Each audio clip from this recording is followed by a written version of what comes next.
I am not soothing you or making light of your misfortune.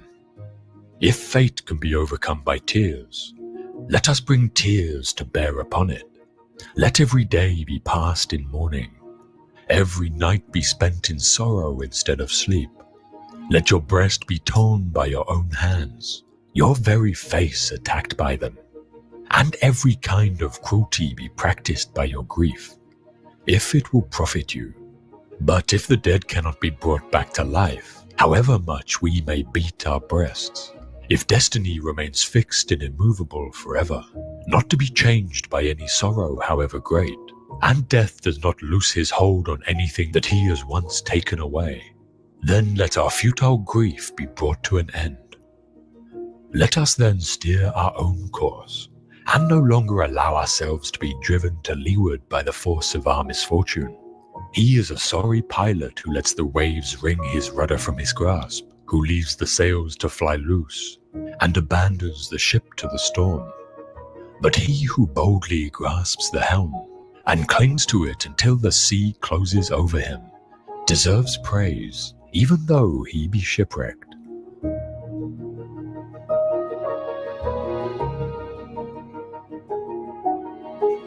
Never let the future disturb you. You will meet it if you have to, with the same weapons of reason which today arm you against the present.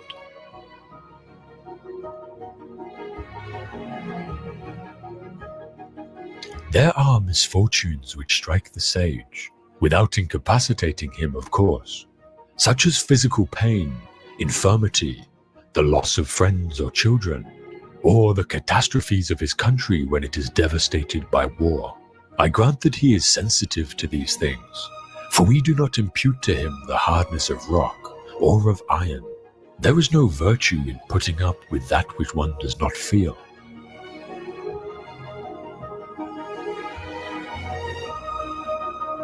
And they say that there is this difference between the mind of a foolish man and that of a wise man, that the foolish man thinks that such visions are in fact as dreadful and terrifying as they appear with the original impact of them on his mind, and by his assent he approves of such ideas as if they were rightly to be feared, and confirms them. But the wise man, after being affected for a short time, and slightly in his color and expression, does not assent, but retains the steadfastness and strength of the opinion which he has always had about visions of this kind, namely that they are in no wise to be feared, but excite terror by a false appearance and vain alarms.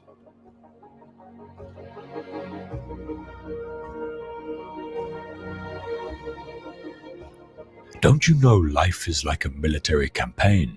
One must serve on watch, another in reconnaissance, another on the front line. So it is for us. Each person's life is a kind of battle, and a long and varied one too. You must keep watch like a soldier, and do everything commanded. You have been stationed in a key post, not some lowly place, and not for a short time, but for life.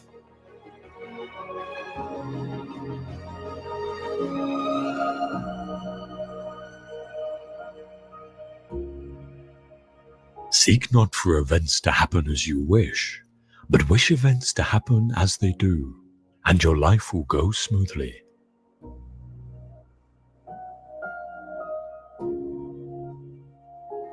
The chief task in life is simply this: to identify and separate matters so that I can say clearly to myself which are externals not under my control, and which have to do with the choices I actually control. Where then do I look for good and evil? Not to uncontrollable externals, but within myself, to the choices that are my own.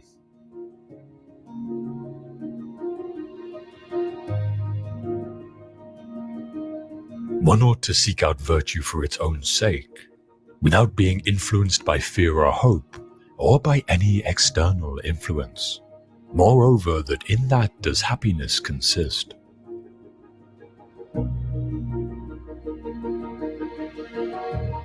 What is your art? To be good. And how is this accomplished well except by general principles, some about the nature of the universe, and others about the proper constitution of man.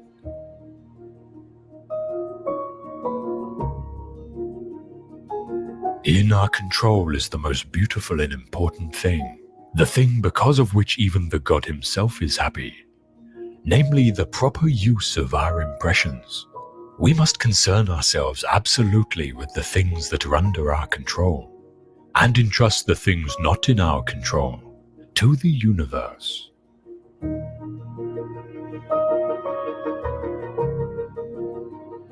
Men are disturbed not by things, but by the principles and notions which they form concerning things.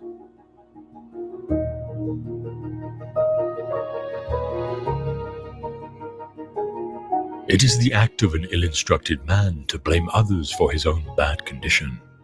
It is the act of one who has begun to be instructed to lay the blame on himself, and of one whose instruction is completed, neither to blame another nor himself.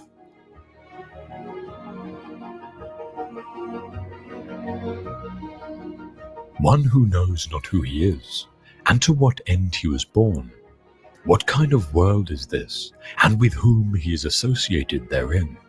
One who cannot distinguish good and evil, beauty and foulness, truth and falsehood, will never follow reason in shaping his desires and impulses and repulsions, nor yet in assent, denial, or suspension of judgment, but will in one word go about deaf and blind, thinking himself to be somewhat, when he is in truth of no account.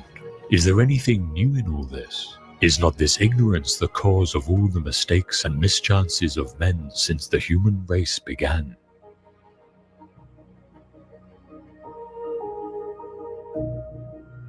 We are all chained to fortune.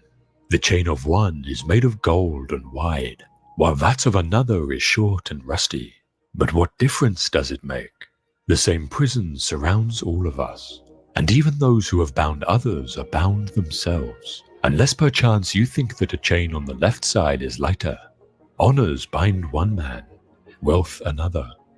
Nobility oppresses some, humility others. Some are held in subjection by an external power, while others obey the tyrant within. Banishments keep some in place, the priesthood others. All life is slavery. Therefore each one must accustom himself to his own condition, and complain about it as little as possible, and lay hold to whatever good is to be found near him. Nothing is so bitter that a calm mind cannot find comfort in it. Small tablets, because of the writer's skill, have often served for many purposes, and a clever arrangement has often made a very narrow piece of land habitable. Apply reason to difficulties. Harsh circumstances can be softened, narrow limits can be widened, and burdensome things can be made to press less severely on those who bear them cleverly.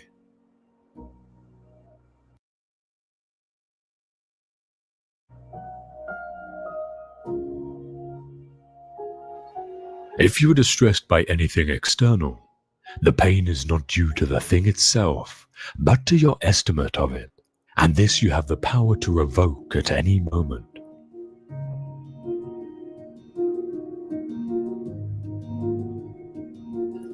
These reasonings are unconnected. I am richer than you, therefore I am better. I am more eloquent than you, therefore I am better. The connection is rather this: I am richer than you, therefore my property is greater than yours. I am more eloquent than you, therefore my style is better than yours. But you, after all, are neither property nor style.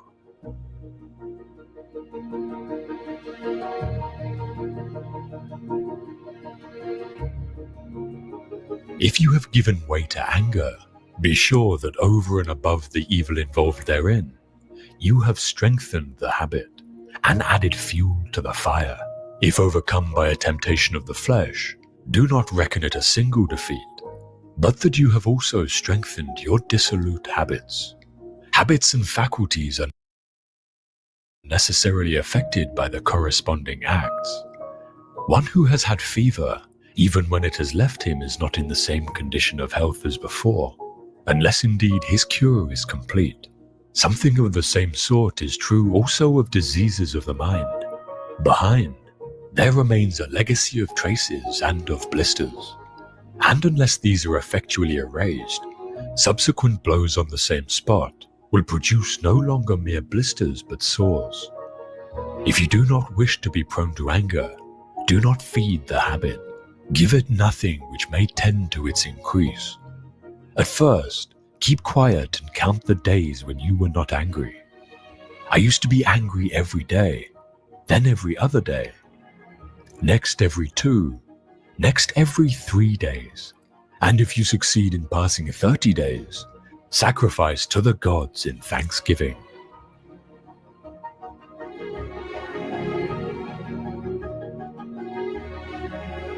At dawn, when you have trouble getting out of bed, tell yourself, I have to go to work. As a human being, what do I have to complain of if I'm going to do what I was born for, the things I was brought into the world to do? Or is this what I was created for, to huddle under the blankets and stay warm?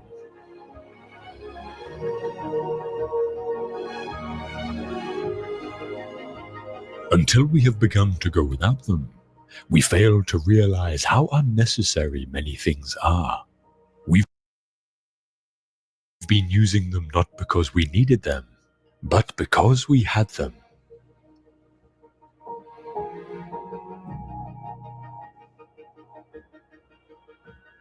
If you seek tranquility, do less, or more accurately, do what's essential, what the logos of a social being requires, and in the requisite way, which brings a double satisfaction, to do less better.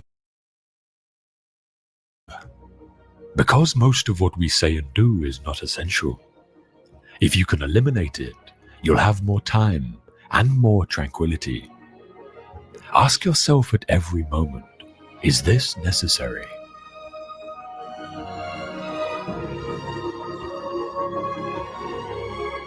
Riches are a cause of evil. Not because of themselves they do any evil, but because they goad men on so that they are ready to do evil.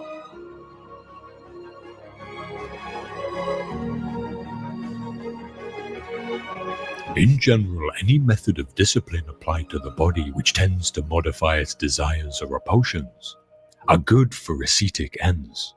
But if done for display, they betray at once a man who keeps an eye on outward show, who has an ulterior purpose, and is looking for spectators to shout, "Oh, what a great man!" This is why Apollonius so well said, "If you are bent upon a little private discipline, wait till you are choking with heat one day, then take a mouthful of cold water and spit it out again, and tell no man."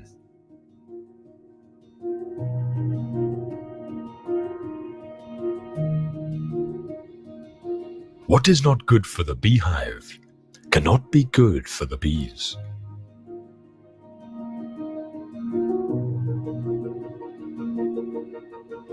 A commitment to justice in your own acts, which means thought and action resulting in the common good, what you were born to do.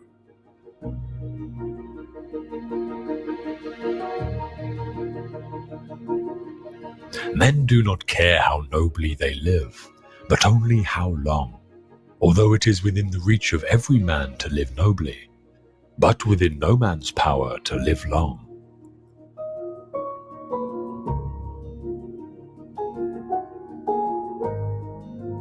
He who is running a race ought to endeavor and strive to the utmost of his ability to come off victor, but it is utterly wrong for him to trip up his competitor or to push him aside.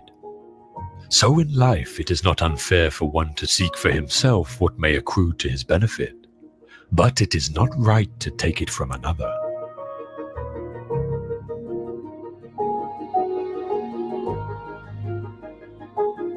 For mankind, evil is injustice and cruelty and indifference to a neighbor's trouble, while virtue is brotherly love and goodness and justice, and beneficence and concern for the welfare of your neighbor.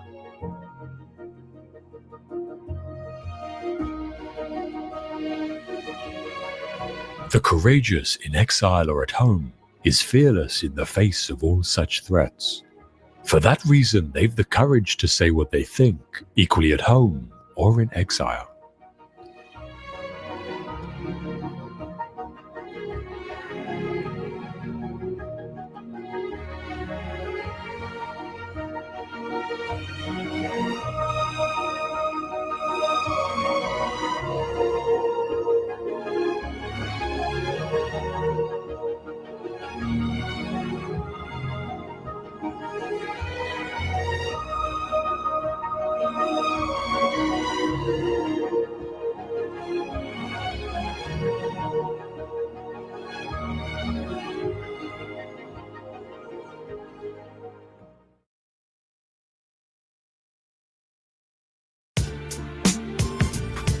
Recon.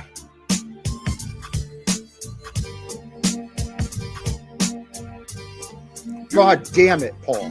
Put you in the sickle for the harvest is right. We ain't down for wickedness, false prophets a lie.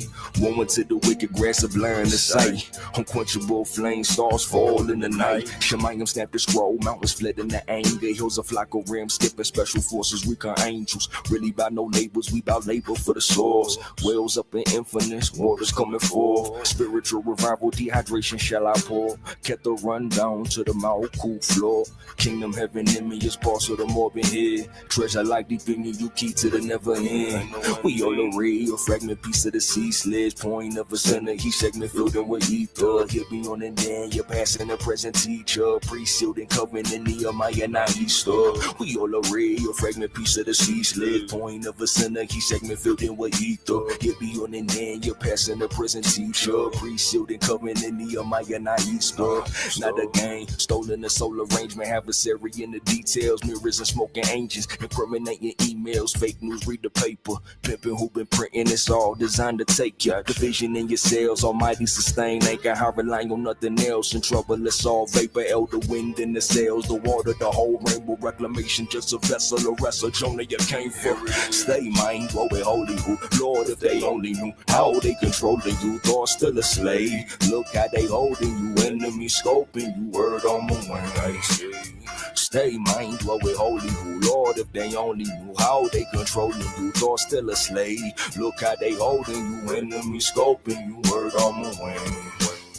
Force tremendous, Bill Adam breath, living dust, mushy for the enemy, burnt down like a Dutch. Once upon a distant, dirty sackcloth in the ashes. Truth don't grow with mischief, prayer get raised about the ashes. Save me from the Mario, it fell of not your pasture. Had you not an anchor, if you save me, I'll be thrown. Thorn to the thief, leech, mind of the corn. Stone in the sling, sing signs in the storm. Rock foundation, time echo with the north. Recon over game, wings fly with the force. All purpose type material to camouflage the course. Tiger stripe, orange, red drip from the source. We all array, your fragment piece of the sea sledge. Point of a center, he segment filled in with ether. He'll be on it then, you're passing the present teacher. Pre-sealed and covered in Nehemiah, not Easter. Stay mind, what we holy who. Lord, if they only knew how they controlling you. Thought still a slave. Look how they holding you, enemy scoping you. Word on my word. Stay mind, what we holy who. Lord, if they only knew how they controlling you. Thought still a slave. Look how they holding you, enemy scoping you. Word on my wing.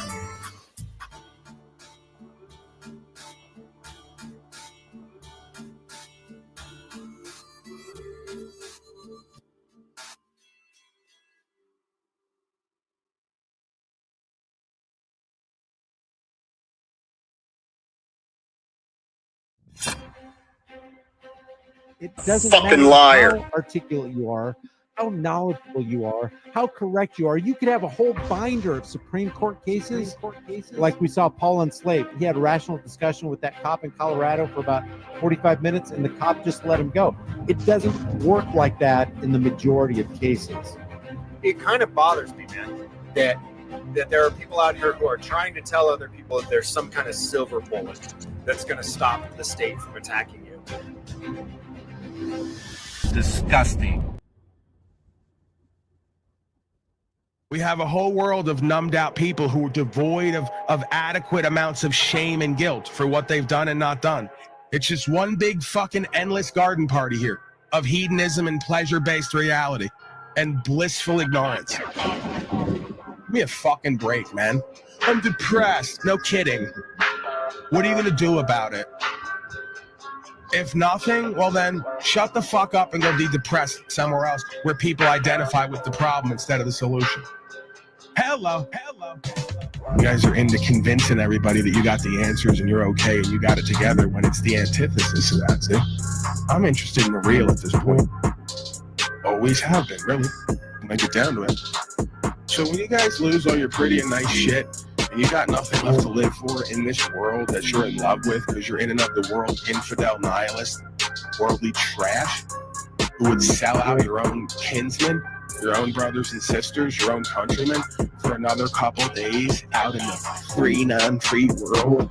Why are you acting like we don't know the situation by now? Why are you acting like if we don't do this now, it's going to civil war historically like it always has? Why are you pretending like Paulie Boy is the paranoid one? The Sovset terrorist paranoid one, the weeds got to him, right? All you gaslighters. Because you either don't know history or you're not willing to confront that history if it doesn't repeat rhymes. You'll go to whatever side allows you to be safe and comfortable for another couple days. I love this game of being loved to be hated for the truth or even for presumption, just like the court. You guys hate the courts because when you go in there, they start presuming and assuming till you rebut. And if you don't rebut, well, then it stands true. Simple. Because 9 out of 10 times, odds are, probability-wise, you're that and more. They know it, just like I know it. What right does the government, non-government corporation recognize at this point exactly? They don't recognize having a face, breathing free air, speaking freely, content creating freely without banning and all the rest of it, living without slave taxing, according to you in your contracts, your agreement. Is this something new? Did you guys just wake up in this? Or are we like multiple decades into this and you're just not willing to do what's true and what's right to fucking change it? So why are you still here and why are you talking about it? Greetings, ladies and gentlemen. We're going to be rather reserved today. I might not do much more than an hour. I got an appointment. I'm pretty much, we didn't hit the docket yesterday too much, if at all. So I'm going to get to that. Play more of the background. Going back and forth with YouTube. We know who struck the music yesterday. Got me a warning, which is fine. You know, it expires after a certain amount of time. If you do it again, it just makes my case for me. Right. So I reached out again, got a hold of a supervisor this time today, and they want to repeat and tell me about what we already know and, you know, what can't be known and, you know, internal policies and all the rest. I've dealt with it all dozens of times before. So if you want to wake this up and you want to play these games again, we know who it is. The jealous, envious, hater, slave. We can do that. I'll just later on today take another 20 minutes out of my time, send the official legal team of YouTube notice, because talking to the agents just doesn't get anything done, right? They're too moronic. They're too like just driven by policy. They're too fascistic and statist to actually get a result. So ironically, I get more results with the courts and with legal teams nowadays than I do with the average slave who's supposedly doing their job, but says things that make no sense. In order to ensure the integrity of YouTube and its partners, we can't reveal where you did what it was said you did because people will try to go around the policy. So to protect from misuse, I go, let's get this straight here. To protect from misuse, you can't reveal the truth so I can either correct the behavior or point out where it's wrong, further allowing folks to misuse the policy and not protecting our integrity. So it's in inversion land, it's the exact opposite of what they say it is. And, you know, I probably shouldn't mention it because the creature who I'm speaking about, who we know did it, is so pathetic and such a jealous, envious loser failure that just knowing that it took like 5 or 10 minutes out of my day to type to someone, or that I'm even doing an intro about it, just like gets them all excited, right? But it goes nowhere. Ultimately, it goes nowhere. So, you know, we'll use the Paul and Slave channel, which is heavily shadow banned at this point, if we have to. And we'll go to the willing few, right? At will few, we'll populate that channel if we have to. If we have to move over for a week or so at a time. But yeah, I'm not too worried about it. We've done this in the past, and usually I get all these things reversed. One way or the other, whether it's through the agents and the supposed appeal process, or having to go directly to the legal team, because I think the legal team has figured out that they don't want me to have to sue them like I'm learning to do with everybody, right? Because if you guys want to wake me up to do more, like, that's fine. You know, like, feel free to strike the channels out of hate, jealousy, and envy, put more bad karma on yourselves, and then wake me up to sue more corporations and agents. I'll play another ghetto lottery over the next few months. I got one coming up already. It's coming up quick. March, excuse me, not March. That's for your buddy over there. February's coming up quick. Yeah, I'm not worried about it. We've done this all before. The slaves just don't know how to do anything other than loop, and they forgot the last time we did this loop, they had no power, and it never went anywhere. I never even got sat down for a week. So yeah, let's bring John in. John is here.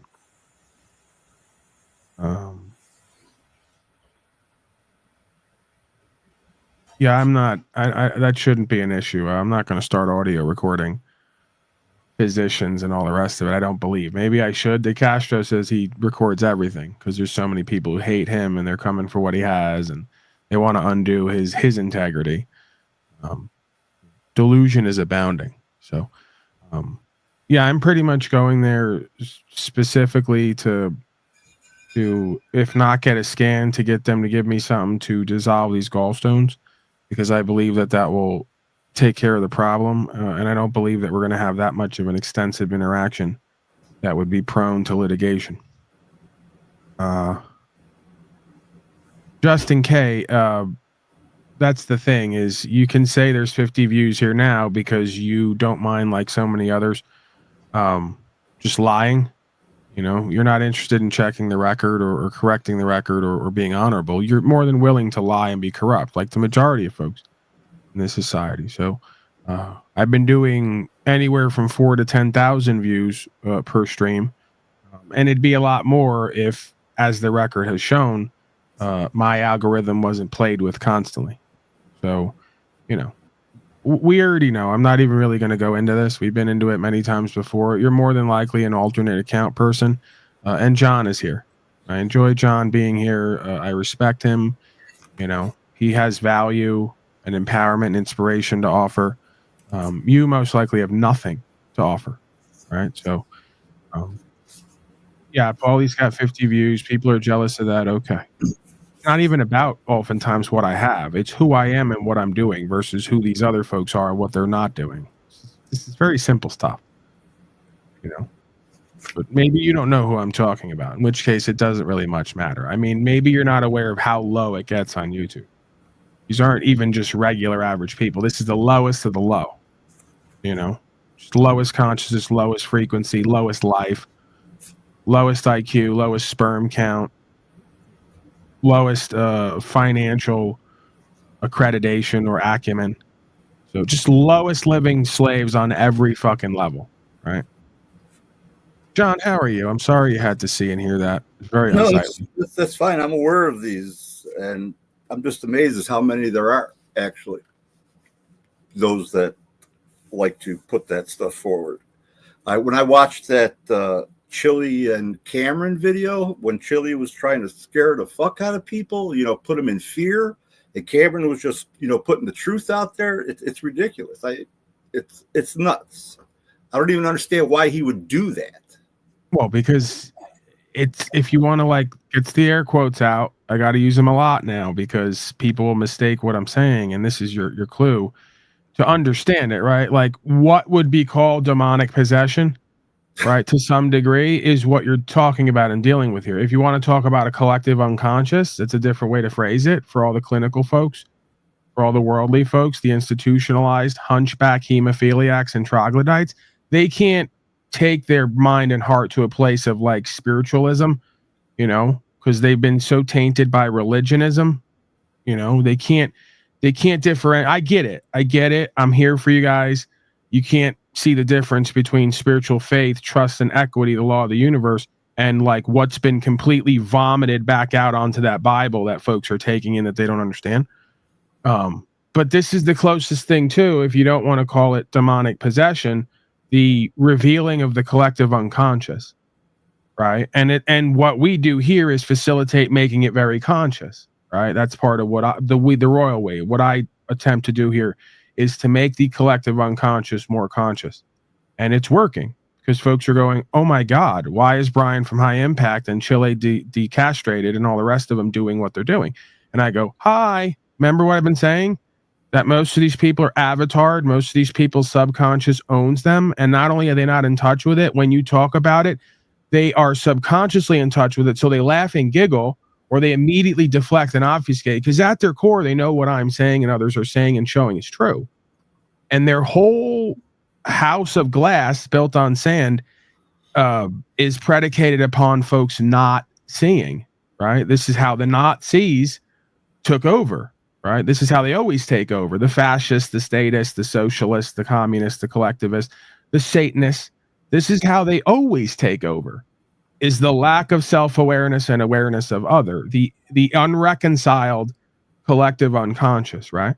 So part of what my hero, non-hero's journey is, or just part of my fascination endeavor, right? My work, if you will, non-work, what I'm fascinated by, what I love, what I'm passionate about is making the collective unconscious conscious in order to understand, reconcile, resolve, reform, and repent, and move forward to co-create what could be a kingdom of heaven here that has become our living hell.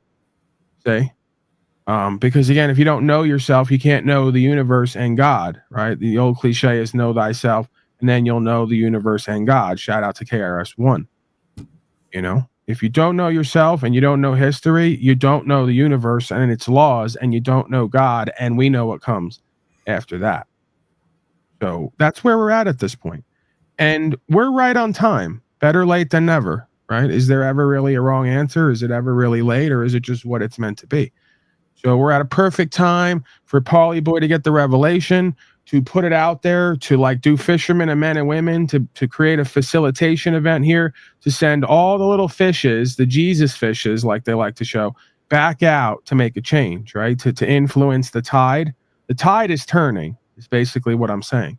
Through the wiggling of all of our little fins, right? We were so little and insignificant, it didn't matter.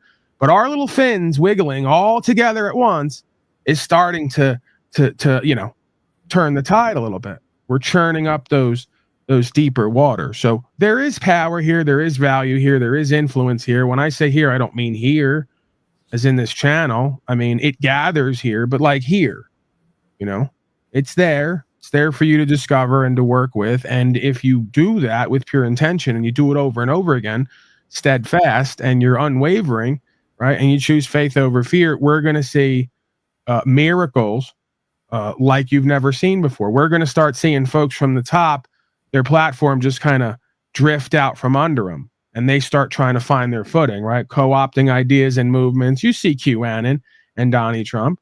That happened because the intelligentsia became aware there's a whole bunch of guerrillas out there who've decided they're not going to comply. They're not going to cooperate. They're going the Sov-Sit terrorism route. So they called us Sov-Sit terrorists while at the top co-opting the movement and saying, QAnon and MAGA, we're going to make America great again. Rights, freedom, principles, spiritual faith. You ain't that. See? Like the boys on the ground who wear this kind of shit, they like to say I was blooding yesterday. No, I'm not flagging on any of that. This is Americana at this point, right? So I'm checking everybody. That's the way it needs to happen. We know who and what we are, what we're not. We know what we're doing. We know what we're riding on. You ain't that. So you got to drop that flag, right? We see you for who and what you are. Just another statist, fascist, Satanist. And now they want to tell me about Donnie's doing everything he promised to do. What? Pardoning these bozos who shouldn't have been locked up to begin with, maybe, or whatever. That's it. That's your big. Did you guys forget? We're back to the Stockholm syndrome. All of it's pimping and hoeing. Your daddy beat you for 4 years, put you in a cage, called you non-essential. And you said, well, the Democrats made him do it. If the Democrats can make him do it, he ain't daddy. Where I come from, right? And I'm doing the archetypal lingo, right? Daddy didn't get told what to do by anybody and anything. This is why I had to reject my own physical father for my father in heaven, as Illuma Tranny and others like to say, archetypally, spiritually, right? I had to go to that sort of force within me and in creation to seek a refuge and a reconciliation that could not happen with a worldly Babylonian biological father. And this is nothing new as far as a conscious awareness dynamic. The scripture says sometimes you got to hate your own father in order to love God. Now, I don't necessarily hate him, but I can understand what they mean. You have to completely rebuke and reject the ways of the world and whoever's with that for the ways of the other world that changes this world, right? And if not, changes you while you're in this world, which is transformation, transcendence, right? So we're back to enlightenment. We're back to spirituality through trust, equity, and faith. We're back to transforming ourselves, change ourselves to change the world, or change ourselves so we don't go down with the ship that is this world, right? So that seems to me, again, that's aligned with the last shall be first, the first shall be last. While the rest of them are lying and cheating and stealing and they're running the bill up and there's no end in sight, the rest of us are out the back door. You know, we're on to greener pastures because we see where this is going, right? And we're all going to be subject to it to a degree, but it's like, okay, we're out. You know, we're done playing. We're going to go over here and try something different. And lo and behold, that's where God's at. God's hiding in a place, you know, openly hiding in a place that you'll least suspect, right? It's where all the worldly folks keep telling you not to go. The Sovsets, the terrorists, there's no such thing as lawful other than legal. All the places where the conspiracy theorists reside who are all whacked out and crazy. Now, there's a fair bit of them who are that. We've met them on here. You know, the number counters, the shape watchers, the deniers, the deluded, the disempowered, the cowardly, the bad faith, the dishonorable, you know, the fake truthers who wouldn't know the one truth, one life, one way if their life depended on it, because it does and they don't, let alone walk it. So yeah, we're seeing, you know, for those of us, again, unless I'm completely on my own schizophrenic trip, the synchronicities are abounding. We can see the one selfism. We can see the reflective holographic nature of this reality. We can see the one truth, one life, one way, at least illuminated on some paths, you know, here. And it would seem to me that God favors those who walk that path. For the rest, you're getting judgment. And it doesn't mean the rest of us ain't getting tests and challenges either, mostly of our own making. You know, so they say life is not fair. To me, oftentimes it's very fair. You get what you give. Well, Paulie boy, what about the children who are born like a cyclops? You know, they look like a little potato and they have one eye. Well, you poison the shit out of your body in this environment. What do you expect? You know, God protects babies and fools, but it only goes so far. You destroy your body politic and you destroy this environment. Don't be surprised when you start getting abominations showing up to remind you of what the fuck you did and didn't do, right? That's not a God problem. That's a people problem. That's the world problem, right? So again, we cause the problem for ourselves and each other. We got to bring the solutions for ourselves and each other. Stop blaming God and the devil, because if it is that, well, that resides within you on some level. So we're back to square one. Oh, Paulie boy, what about you complain about the I don't complain about shit. I bring co-creational results to the fascism and the statism. Proven concepts. The only way that God would let me get through the last 5 years of arrests over and over again and never have to pay nothing, never have to cop, never have to plead, never have to bend the knee is only to give it away to everybody else. That's it. It's not about me. It's like, oh, I'm going to give Paulie the keys to the shop to show everybody else what busyness is possible. And then let them go get busy, as they used to say on the ground. That's all this is. The thing is going to use the least among us, I'm one of them, right, in order to prove a concept that the lowest of the low can rise to the highest through this truth, trust, equity, and faith, can be reborn, so to speak, and saved to some degree. If you don't take that fucking miraculous teaching and that understanding, it's not even a teaching, experience. That's better than a fucking teaching. You don't take that experience and run with it, I don't know what the fuck else we're doing here. Really, I can't see it. You know, maybe at some day it'll reveal to me, oh, Paulie boy, that was a lesser light, right? What you were doing was the lesser magic, a lesser light, however you want to call it. There's a bigger and brighter and more profound idea here in communication and future. Maybe so. I'm sure there's always more to add on to the picture. I'm pretty pragmatic in the sense of let's start from where we're at and let's go from there. You know, there's not a motherfucker around here at this point, left, right, or center, who isn't somewhat now awake to the idea of rights, freedom, principles, and spiritual faith. Where they believe it's going to come from and what they're going to do with it and all the rest of it, that's a whole other conversation. But spiritually, we're right where we need to be.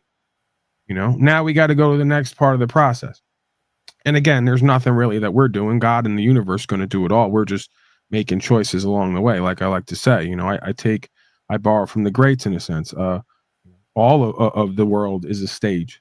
In a sense, a dance or a performance. We just got to get on the X and recite the line and mean it. You know, the same way you want to act every day in life, go out, lie to your boss, lie to your bitch, all the rest of it, lie at court to get out of shit. Start acting in the right way, right? Oh, my conscience says this is what's true and what's right. I'm just going to kind of get on the X and repeat that. The same way they do when I contact YouTube agents for policy and they just keep repeating at me. You know, we're really sorry. We understand how frustrating this is. No, you don't. Because if you did, you wouldn't be telling me what you're telling me right now. Oh, well, our internal policies protect anyone from knowing what they actually did, so they can't correct the behavior. You know, this is what they do. They're willing to get up every day, talk at people, lie to themselves and everyone else, and repeat inverse logic that is illogical, unreasonable. If you wanted to protect the integrity of me, YouTube partner, and YouTube, you'd tell me, this is where you violated the double checked by our experts. I go, double checked by your experts? Your experts are not infallible. You've now created a junta over there where you guys claim to the partner, that's me, that your experts double check something and that must mean it's real because they're infallible. Well, the only problem with that is I have about a dozen times in the past where you double checked it, said it was there, and I wrote to the legal team and they had it reversed because it wasn't there. So your experts aren't infallible. This is pure fascism and statism, collectivism. And it just rears its head on YouTube, right? I'm not complaining in the sense of, look what's happening to me. I'm saying this is just ubiquitous at this point. So you know how it stops?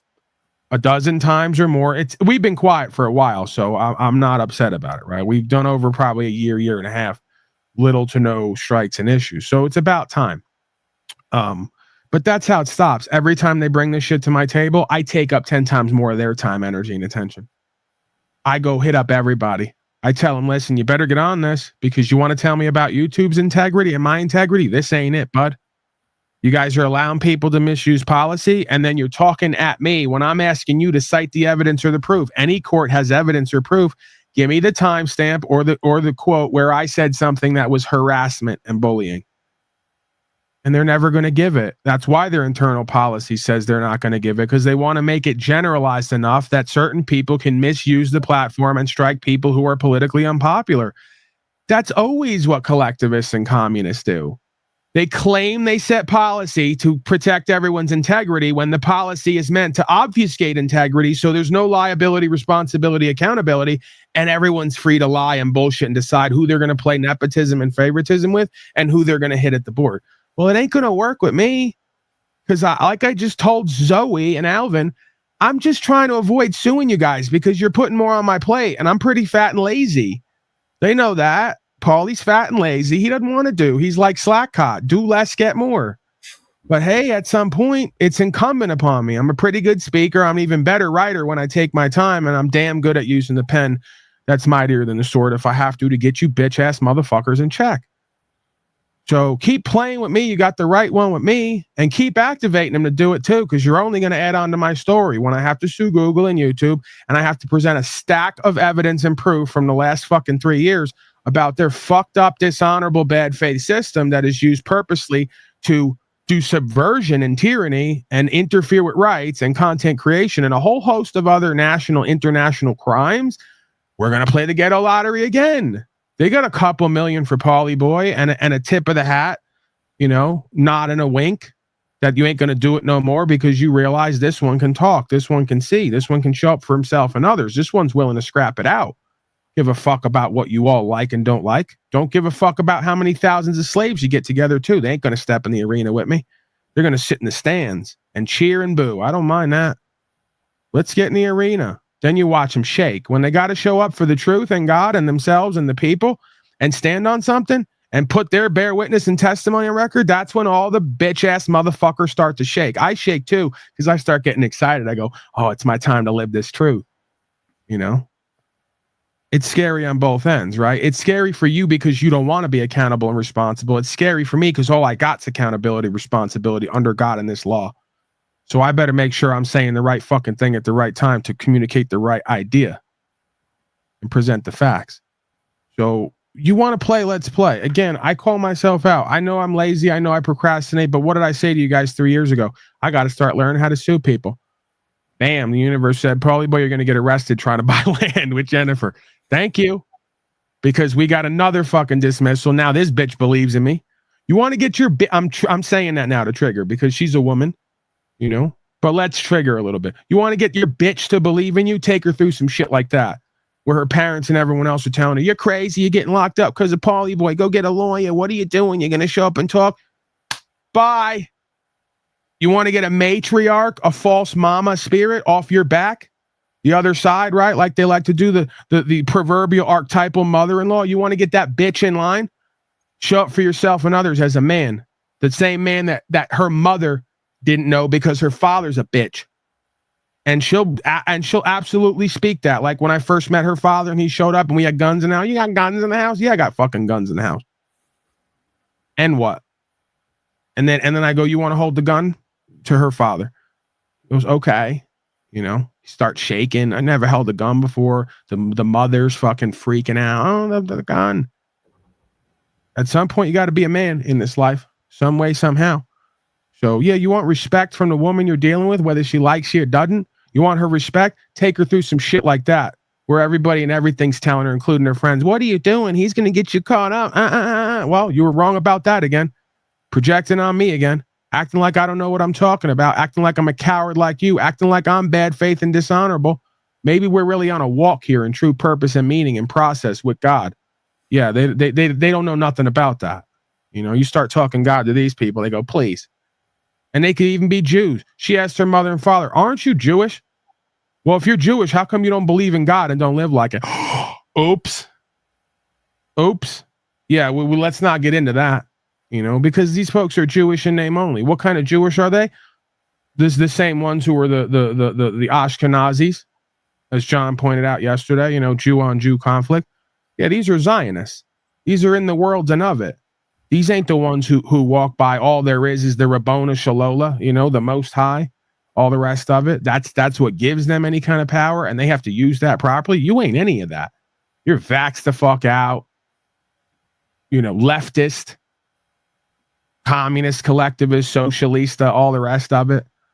Come on, man. By the fruits, you know them. So I see the process. I see, once again, in order to love God, you got to hate your mother and father. We don't live in hate. We just understand who and what they are. They're in the world and of it. Their best efforts to help only destroys themselves and others because they're deceived.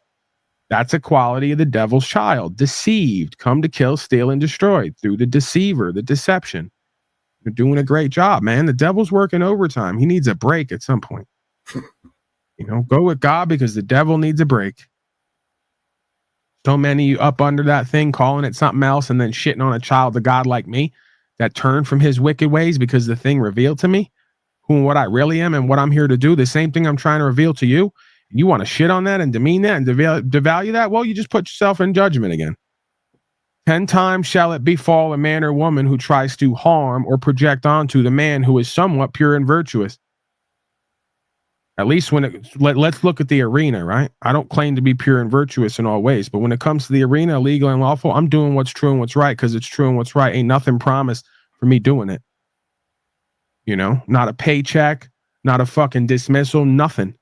I got to go in there every time. And now with a woman next to me who I'm potentially somewhat responsible for as a man in this arena, telling her, don't be fearful, be faithful, just stand on this truth, right? We're going to get through this.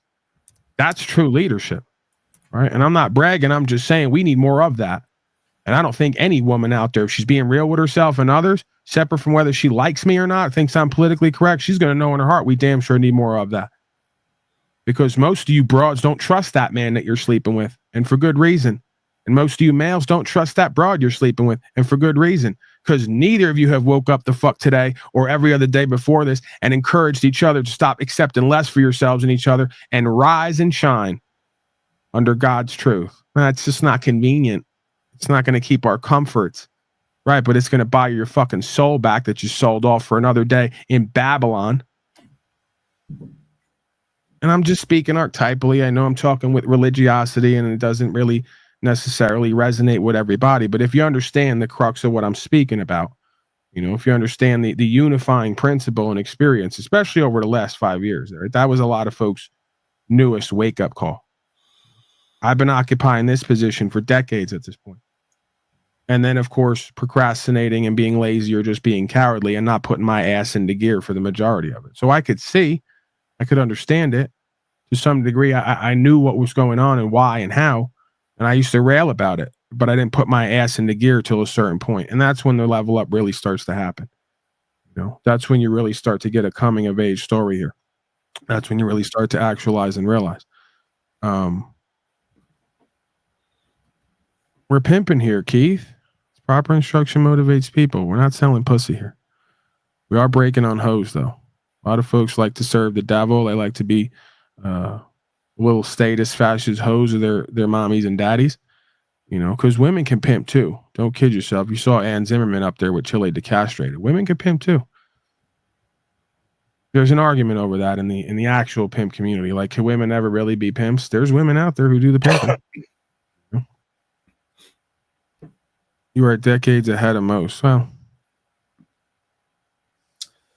it's there you go. That's more appropriate. This guy's a nut. Isn't that what they always say about people who are decades ahead of most? You know, they said Tesla was a nut. Sure, they said Edison was a nut.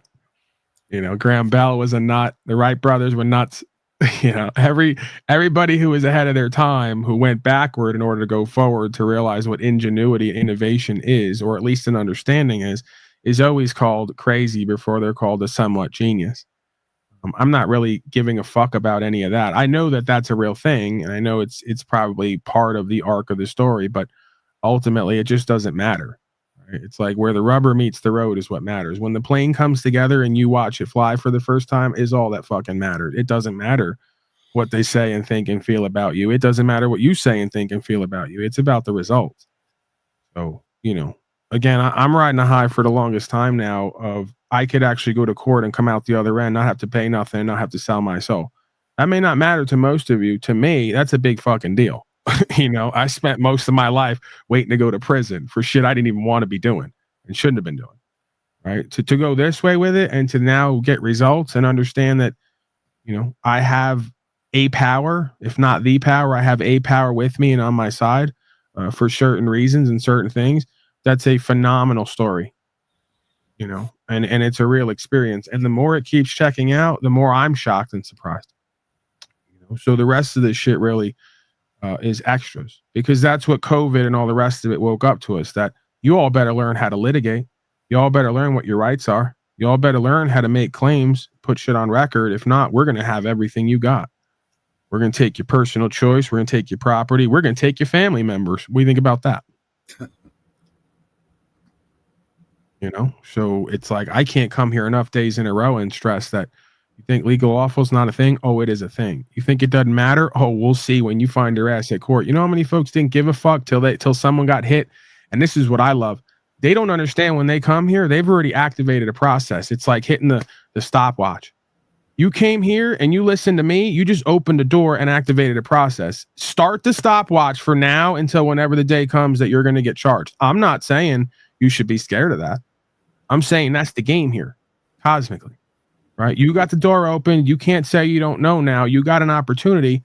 Watch how this thing's going to bring you exactly the tests and challenges you need. You know how many folks come to me and go, I started watching your broadcast. I never been arrested. All of a sudden I got charged. And it seems like it's going to be the easiest charge to beat. I go, yeah, because the thing's playing with you now.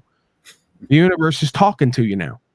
It wants to see you dance, wants to see you become a player, right? Wants to see how well you pimp. Proper instruction motivates people. Wants to see how you can lead within yourself and in your community and your family, and wants to see how much faith and fear you got up in you and help you work it out. So yeah, this is real shit. It's not about my trip, right? If this is my trip, it's a hell of a magic trick, because I got verifications as long as my arm of other folks who were seemingly normal people. Who John's a good example of him, right? If you met John on the street, he's not one of these whacked out, trailer dwelling, weed smoking, crazy people, sovereign citizen. He's a regular old white man. You know, the point is he doesn't like that, but it's true, right? It's no one's going to suspect John of being anything like, you know, I am. The point is like Fight Club. This thing calls out, few answer the call back, and then the universe starts talking to him. And there's no way to get that out of your blood, right? Just like Julian. Julian's another example, right? Good looking American white kid, you know, just salt of the earth.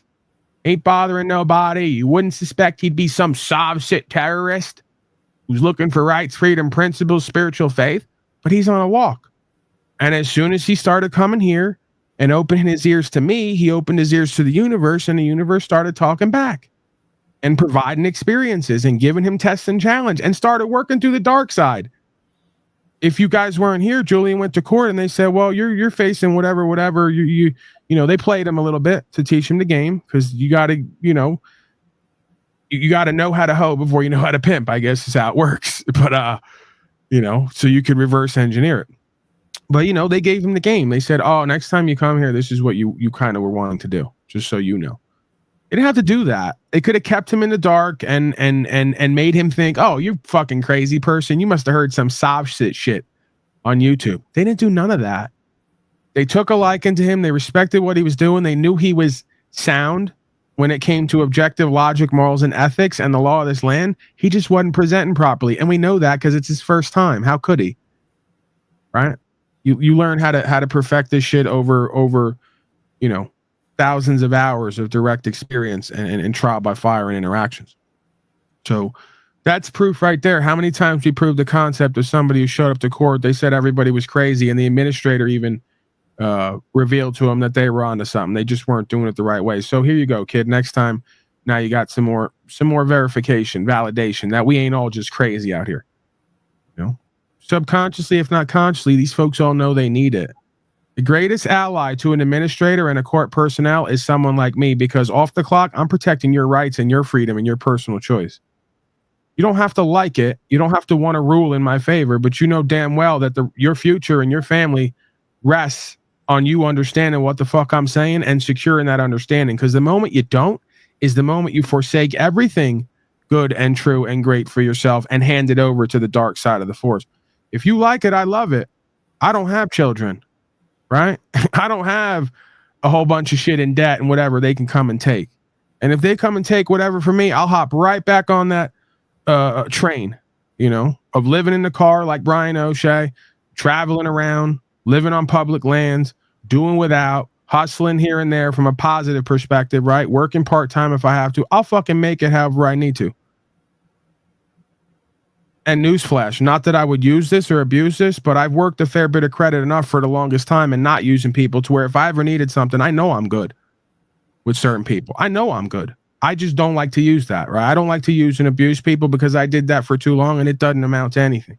I rather people want to give me shit and offer me shit and me go, I appreciate that. If I ever need it, I'll be the first one to come cash in, but I want to live a life where hopefully I never need that, you know? Because it's a fine line between, you know, cashing in on credibility and using and abusing and overstaying your welcome, right? I did that for too long. John, you got any questions, comments, concerns, presentments, your own life experiences? Yeah, about 30 in the last 30 minutes that I forgot all of them already. But, okay, what was I going to say? I want to thank this guy for noticing that I am, in fact, one of the most successful fetal alcohol syndrome survivors. Thank you, sir. My mother actually was an alcoholic. I don't know I don't believe she drank during pregnancy, but if she did, then I'm an extreme overachiever at this point, and I want to thank you for noticing that and giving me credit where it's due. This is a problem with the world, dude. No, it's a problem for him. Yeah, but it's a problem that affects all of us because if you let it. That stuff resonates with other people on that level, and you know they push it forward. Anyways, have you ever heard of Kathy O'Brien? You know who Kathy O'Brien is? No. The MK Ultra survivor. She's pretty famous for her testimonies about being MK Ultra ever since a kid. Her father sold her to the CIA as a youngster, and she was handled by President Ford and all that stuff. You never heard of her? It's ringing a slight bell, I think. Well, anyways, I was watching an interview with her the other day, and she claimed that when she was with these politicians and stuff, that people told her that Trump is not one of us. What does that mean to me? I'm just thinking, I think that information was implanted in her for her to put out to make us believe Trump is not, you know, one of the good guys or the good old guys club or whatever. Yeah, I don't know why. Like, why does it matter?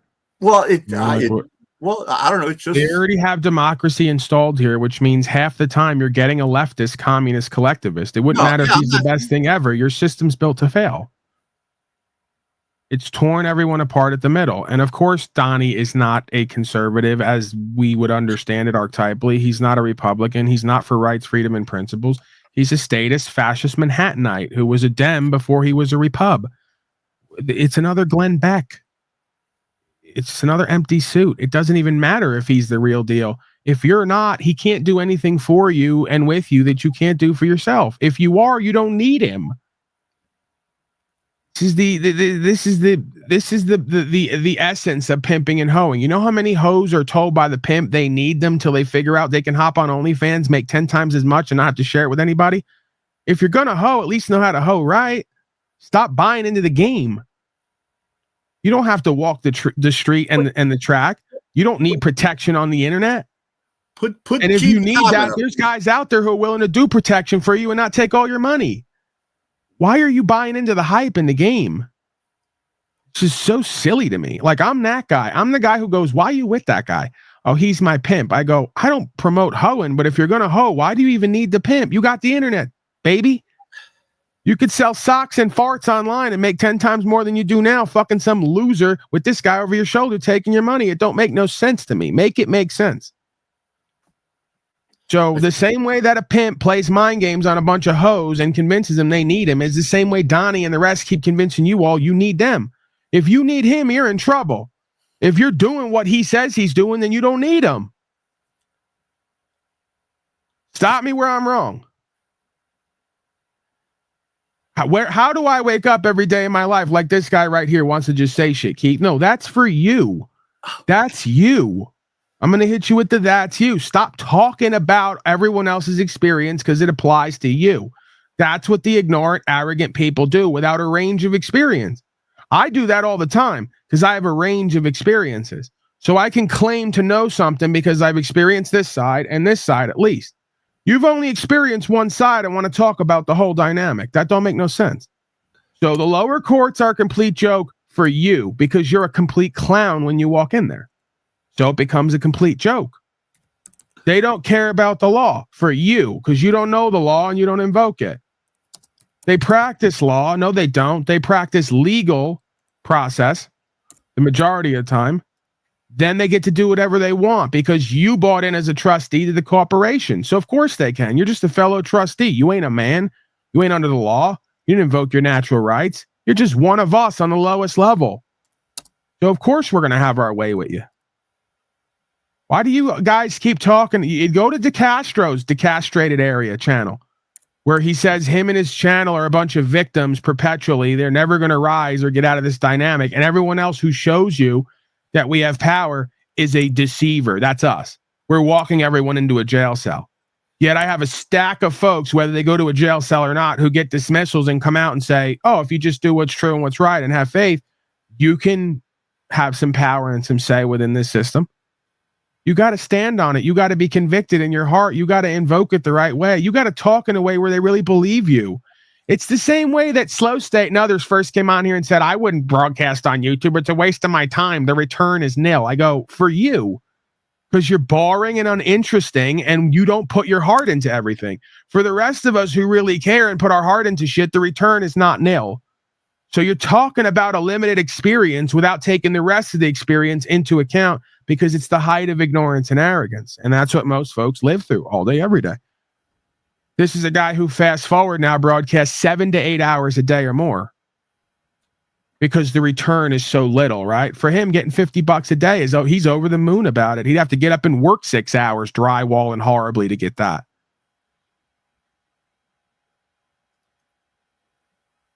What you put in oftentimes is what you get back out. And that's all I'm really trying to do here. If I'm not bringing you the informational component, I'm bringing you the inspirational component to get you to realize, oh, you're perceiving a limited opportunity for yourself. There's more out here for everybody. If you can see it and put it together and stand on it over and over again, it'll come through. That's the hardest part.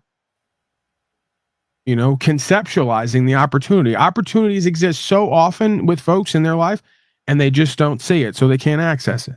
And then when you try to tell them about it, they say you're crazy because they don't believe it's possible. Why is he free? Because he didn't accept slavery as his only outcome, like the rest of you.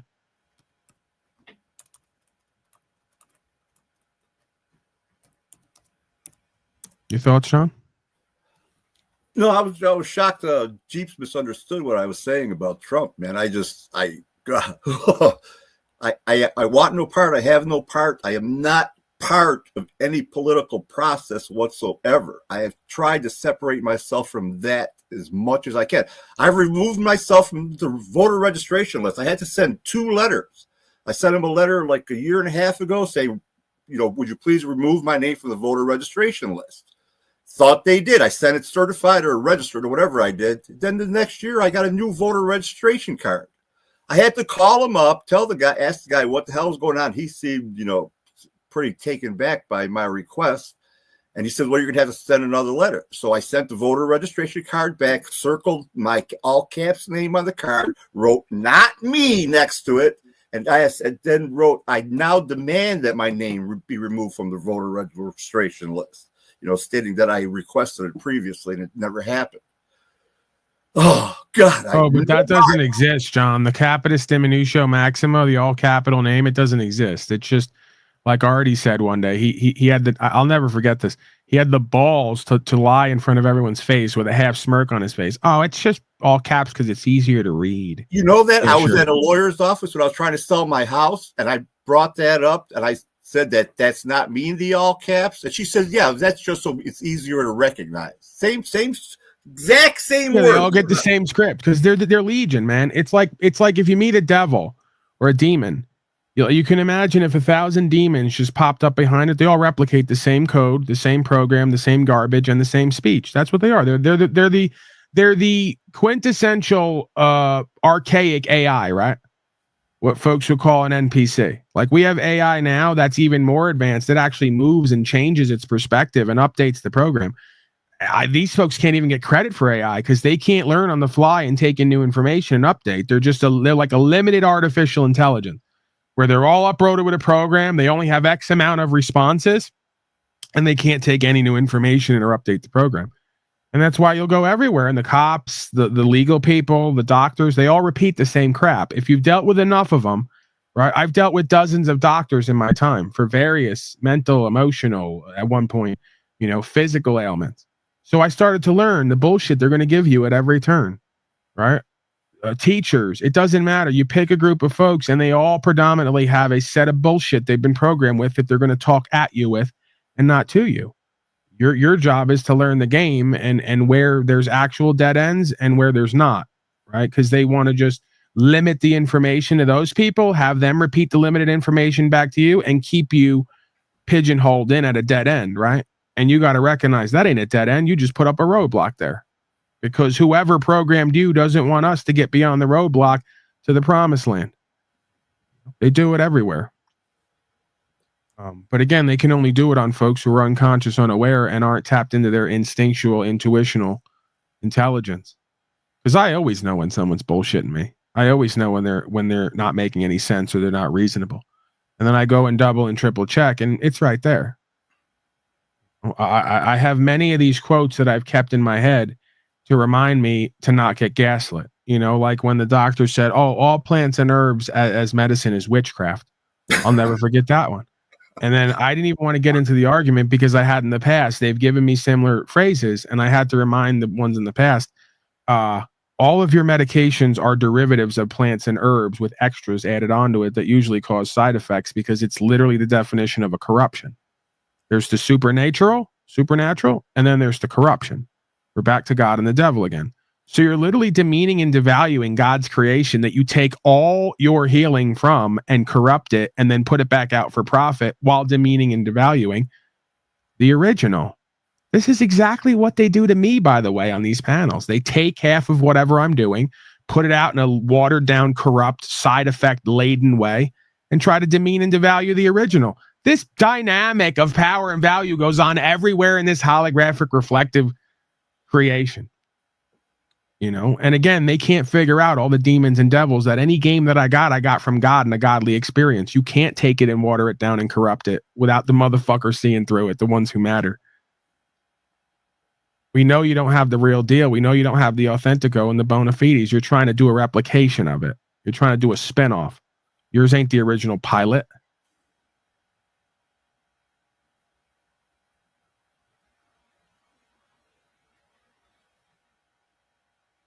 Questions, comments, concerns from chat.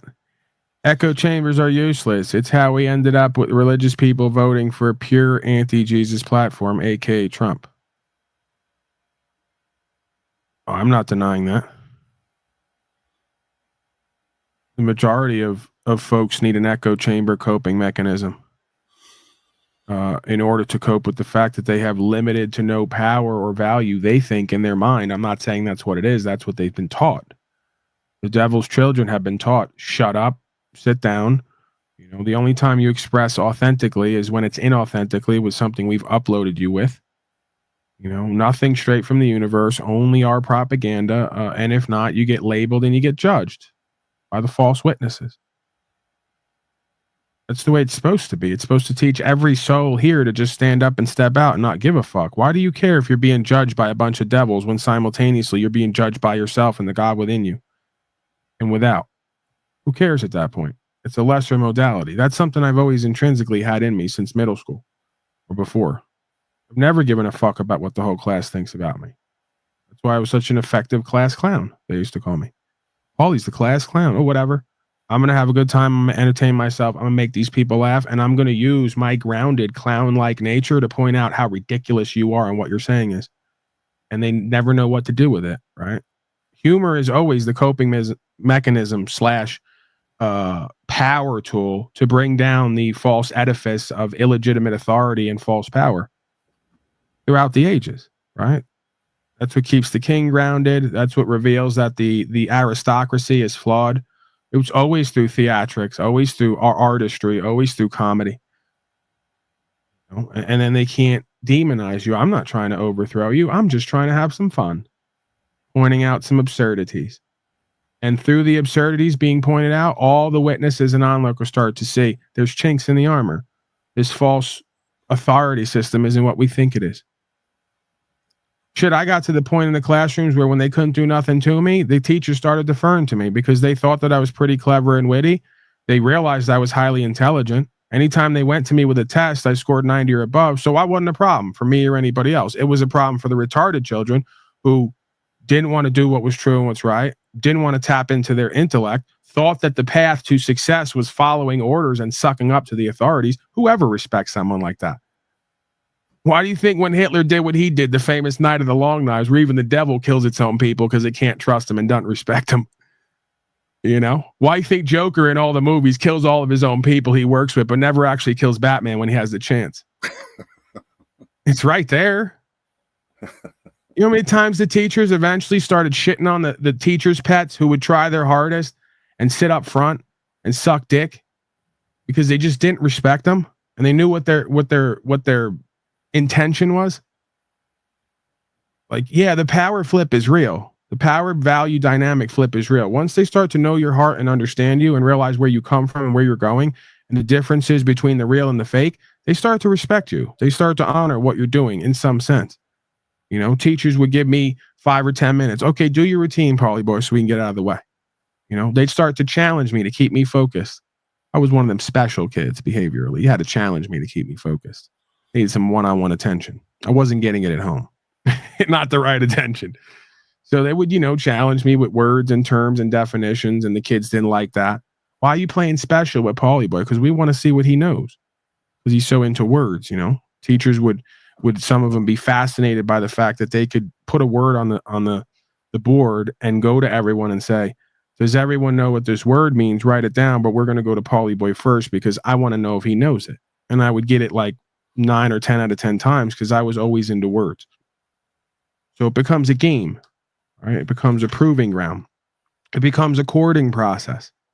So this is how I learned to do court, was first doing it in the 4-walled court of the schools, right? The 4-walled court of the doctor's office.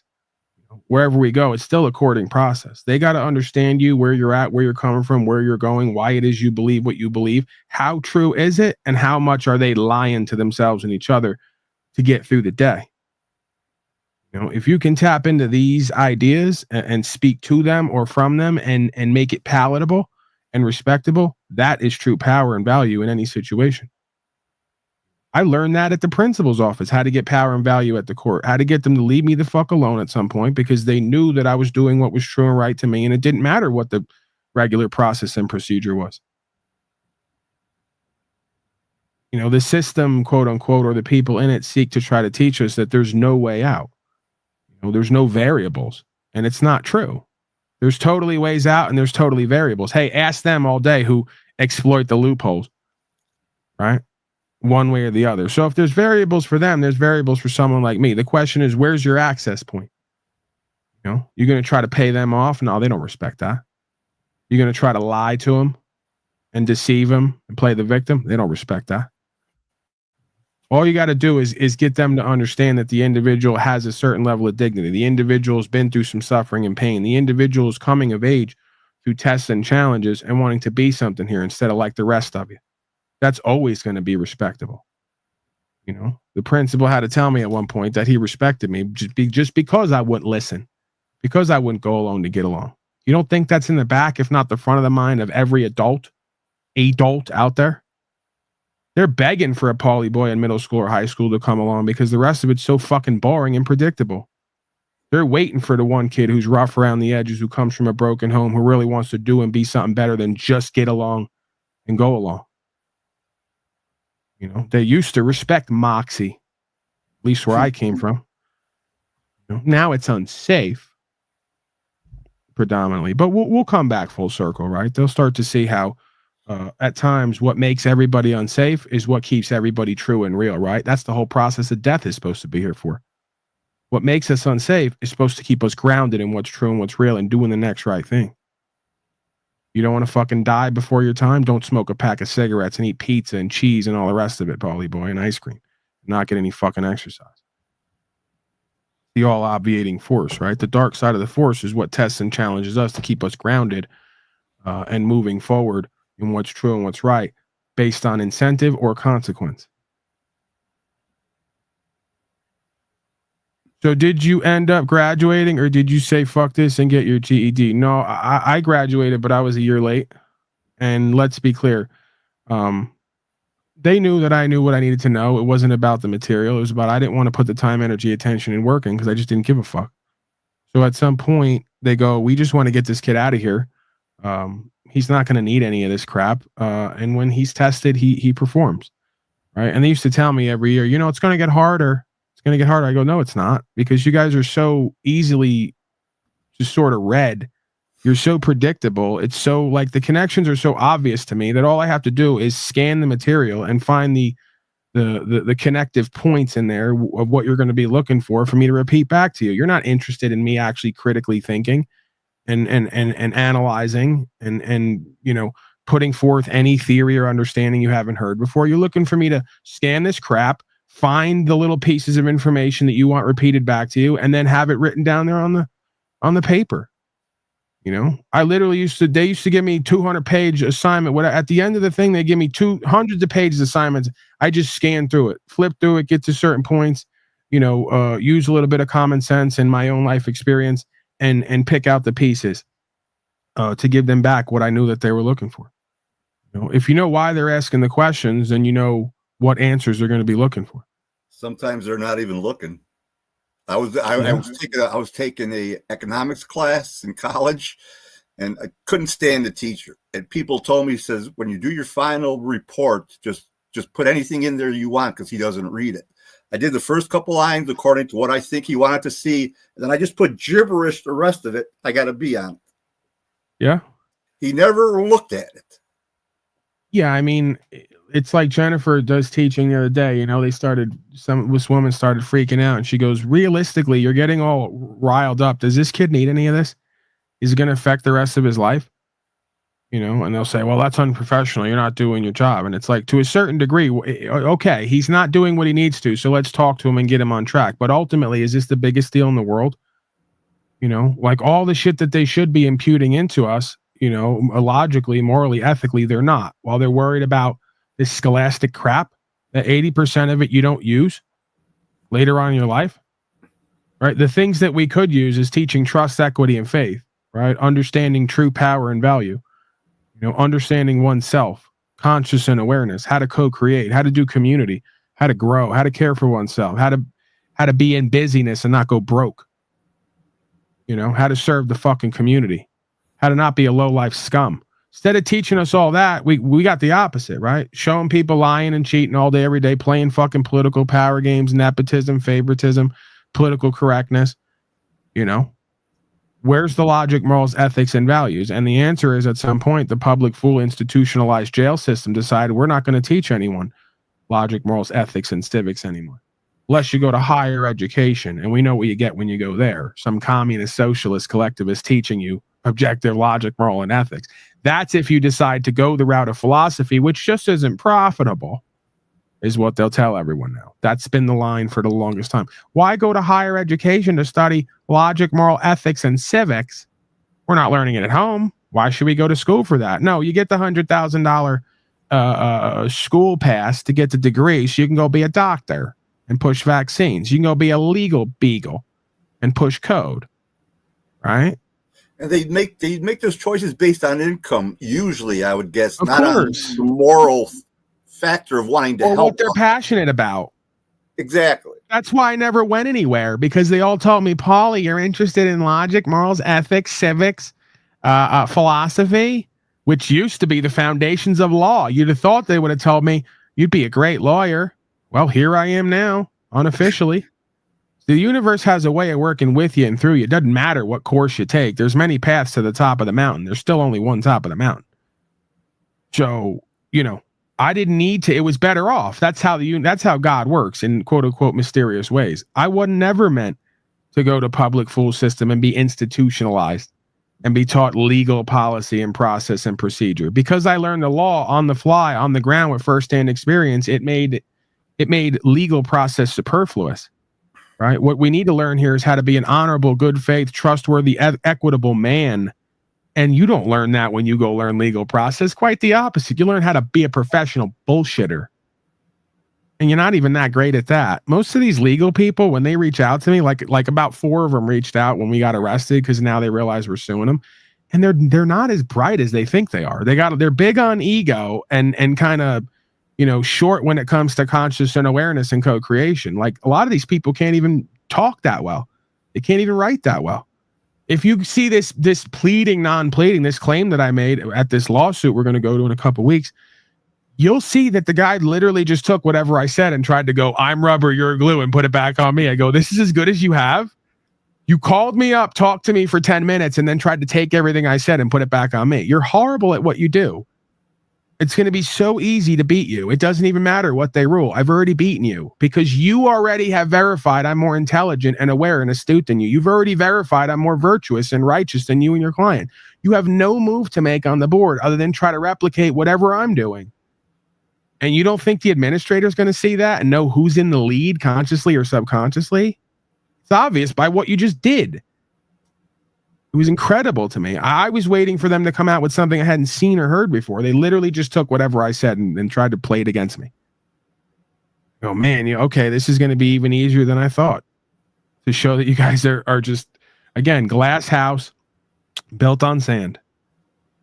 You know, and then he tried to say, the fool tried to in the paperwork go, this case is going to be easy to get dismissed. He puts on his response because the claimant did not verify any statutory framework on how this case will be tried. I go, I didn't even answer him. The next thing on my paperwork is, oh, and by the way, nobody who doesn't have any firsthand knowledge will be testifying in this case. And in case I didn't set a framework, I just act like he didn't even say it, but it's my idea. Case I didn't set a framework, this case is going to be moved forward on the foundations of law, trust, equity, and faith. I don't need any statutory framework. You lied. You stole. You kidnapped. You interfered with rights and property, which are one and the same. You overthrew the law of the land. You're in subversion and sedition. I don't need a statutory framework. This is archetypal from the beginning of time. You did everything wrong you could have possibly done. You want to argue this? From any perspective, do you want to argue this? You don't have it. You know you don't have it. See, it's the art of bullshitting, pretending you have it when you don't have it. It's the same way these inauthentic corporate males show up to the bar. Hey, baby, I'm a prosecutor. I got 8 inches of dick, too. You know? And I'm in a Beamer that I owe money on and all the rest of it. You just make a whole life out of bullshitting everyone around you. And then 5 years in, this bitch gets wind of who you really are. because she's seen it and heard it all, and she just takes half your shit and walks out to come spend it with daddy. Now daddy's riding passenger seat in a BMW I didn't pay for. I don't need to. It's mine. We just keep it at your house, right? That's the idea of true power and value here. And that's back to pimping, right? I don't need to be anything other than the most faithful, trustworthy, and realist and lead in myself and therefore outside of myself. That's going to get me recognized not only at court, but in any courting process with a woman, right? So they're going to say, we ran the gamut of all these inauthentic corporate beta males who bullshit us and can't give us an orgasm. Paulie Boy's got something else going for him over here. And it's more powerful and valuable than whatever your black card says on it. You're all in debt for that shit anyway. These bitches watch you all sit around pondering how you're going to do another 10 cases to pay for all the shit you can't afford because you want to live outside of your means. And it don't amount to a hill of beans at the end of the day. When it comes to the dynamic between a woman and a man, it doesn't amount to nothing. They respect a man less when he has all the trinkets and all the symbols of power and value, but ain't a powerful, valuable man. It's only a matter of time before she's rolling her eyes at you in public, and we already know where she's at.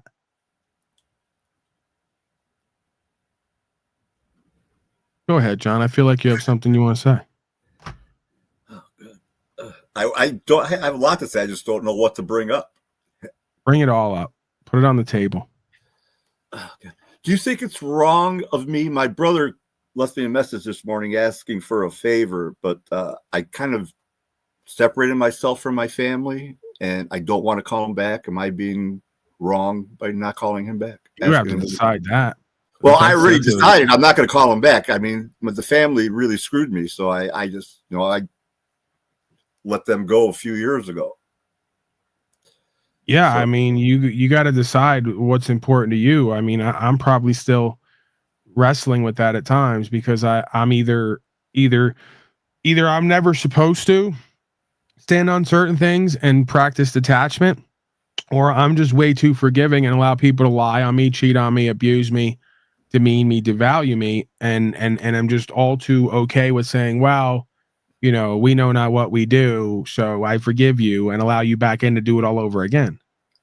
So there's kind of a fine line there between forgiving but not forgetting, and recognizing that there's really not much point in letting these people back into your day-to-day life if they're just going to do the same things they've done before. And typically, if they don't take accountability and say, you know what, I was wrong, I shouldn't have done that, I'm not going to do it again, it's only a matter of time before they do it again because they're not recognizing where they were wrong to begin with.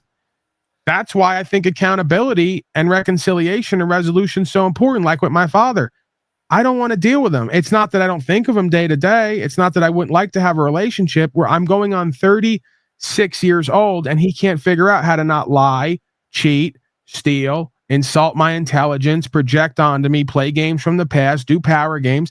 And then when time goes by, it's like it never happened. We're going to snake back in only to do the same thing again because he just won't cop to and take accountability with authenticity for what he's done and not done and what needs to happen from here on out, make an actual practice of doing it. So how do you move forward and continue to co-create people who are not willing to admit to themselves or God or you or everyone that they're doing wrong and it's not working for anyone, it needs to change or it needs to stop, and anything less than that is going to result in them not being wanted to be interacted with for obvious reasons? That's a choice, I remember as a kid, my parents had my mother had this one brother who just separated himself from the family, and always wondered why, because I always thought he was the best uncle out of all of them, And then I found out later because they were fucking him over, and I guess I'm following that same route now because I can't go back to that. I don't want it. I know every time I look at him or something like that, I know what's gonna be in my mind, and I don't want to put him through that or me through that. So I'm just staying away. I don't wish him any harm. I'm just staying away. Yeah, I mean, I'm kind of curious. What does this say? She's telling me to be in her pussy. Why are you doing this in public? I tell you broads to hit me up privately. You don't hit me up privately. Then you want to dick tease me in public. I don't like that shit. I didn't even realize that pimp could mean that as well. Oh, it can mean a lot of things, but why? See, that's the thing. Don't try to play me. I'm pretty sure I think that's a her. I'm pretty sure I told her and others, if you got something you want to interact with me on different levels, there's ways to do that. I'm on every platform. I have shown my dick on Facebook Messenger. I'm not above it or beneath it. Right. I'm trying to practice a new countenance and a new way of living, but I'm not above it. All right. But in public, don't dick tease me in public, and then not hit me in private. I don't like that shit. That's like girl power games where you try to like lay claim to me and piss on me. There's many who've done that here, and I had to throw them the fuck out because I don't like it. I don't like how it feels. They ignore me in private or won't go past a certain point with me in private, and they try to play with my dick in public. That's female power games. I don't like it.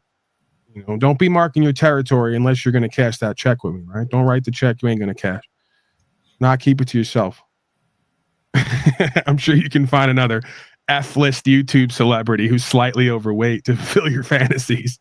Your dreamboat has docked. This is actually, it doubles, triples, quadruples, and sextuples as many things. How many dates have you got off this platform so far? More than I'd like to admit on record.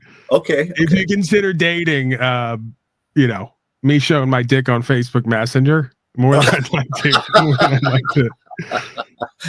cop to, because we didn't come here for that specifically. That's not the whole, pun intended. That's not the whole of what we come here for, right? And I'm a pretty, as it's been characterized, neurotic individual in the sense of I really am, I'm open to potentially do certain things. My dick is, right? It's like heart for one, dick for all kind of thing, and that's not a way to live. So like realistically maturing, getting more comfortable with a truer self and what needs to happen and how I need to live. It's like, it all has to kind of be there. I got to see myself really being into you beyond just that point, actually aligning. The drugs and alcohol is not a thing for me. I got a criteria, right? Something that I guess a man's not supposed to have.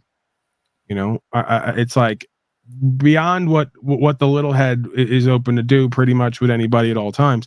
My heart and the bigger head says there has to be kind of an alignment for things to work. So, beyond just kind of exchanges here and there, the criteria is I'm not relocating my whole life and everything I'm doing, which is like, and this will account for pretty much every woman I've interacted with this list. I'm not uprooting my whole life to go wherever, to another country, to another, state that I don't want to be on. It's not happening, right? I'm not dealing with drugs and alcohol. I'm not dealing with vaccines or partners who've been vaxxed, right? Because I've had a couple women who, Jennifer was open to interacting with, that we did a little bit of interaction with, and at some point we found out that she was at one point sleeping with a vax slave, right? I don't want that. I'm not dealing with it. God, that scares me. It doesn't need to scare me. I'm not dealing with it. Yeah, I know. That's what I mean. First of all, it's already an indictment on your discernment that you wouldn't take a vaccine, but you'd fuck someone who would. How does that make any sense? It doesn't. You're weak in your foundation, right? I don't need broads around me who are weak in their heart and their foundations. I need soldiers around me.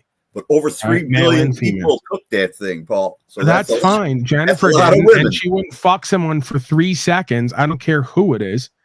Chris Brown, your favorite rapper. I don't need to pick somebody. I know her like I know me. And she's just not, there's certain things she ain't going for. And it's got to be that way. Right? Like I could not like it. I could, on some level go, hey, because it eventually led to us not dealing together anymore when this woman was really everyone was into each other for who we are, what we're doing, and pretty much everything else. But it then came down to, talking about Donnie Trump and taking back, being with people who took vaccine. I'm not doing it. I'm tired of having to play daddy and psychologist and guru and everything. It's going to have to happen anyway. To some degree, if not with them, with myself, right? Because I got to be that for me first and foremost. If not for you, I can't do it. It's not that I can't do it. I'm choosing not to do it because it just doesn't go anywhere, right? If we're meant to be and we're aligned in all ways, it's going to be evident to the point where you can't deny it. If we're not, why even play with it? It's not going anywhere. And that's the woman inside of me, right? Has had to learn that. Because the man is like, well, let's just in the meantime do whatever over the phone or whatever, the sexuality thing. It's hot, it's sexy, it's whatever else. Yeah, but it ain't going nowhere.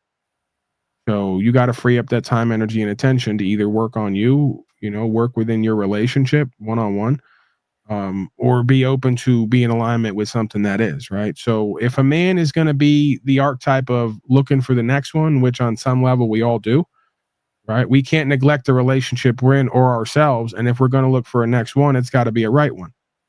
It can't just be anyone, because then we demean ourselves and our relationship, and it don't look good. How am I going to look wanting to fuck with somebody who's vaxxed out? Jennifer's looking at me like, bro, what do you stand on? You say you stand on all this shit. You walk it to some degree, but then some new pussy comes along and you're a different guy. She's not going to respect that. She's not going to trust that. So the woman in me can resonate with the woman outside of me that says, regardless of what everybody likes or what feels good or what we even want to do, we got to do what's true and what's right. So if that means you got to check your dick to go with logic, morals, and ethics and principles, then that's what it is.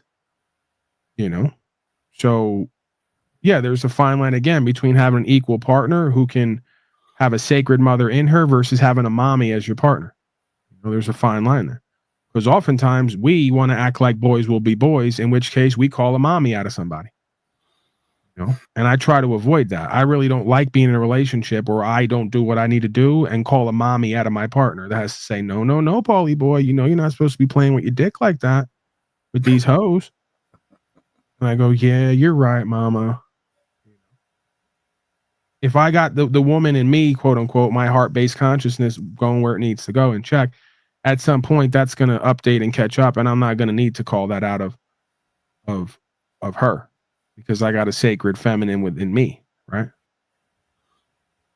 But yeah, when you're a man and you got testosterone, that shit gets put to the side until you kind of learn the cycles and how to work with that. And I think that's been part of my journey over the past however many years, is kind of directing my testosterone and my vitality and virility and all that to not trick myself out of power and position in various ways.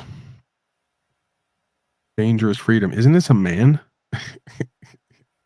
Come on. Like, can we, you're not my type, right? I think that's William. William, you're not my type.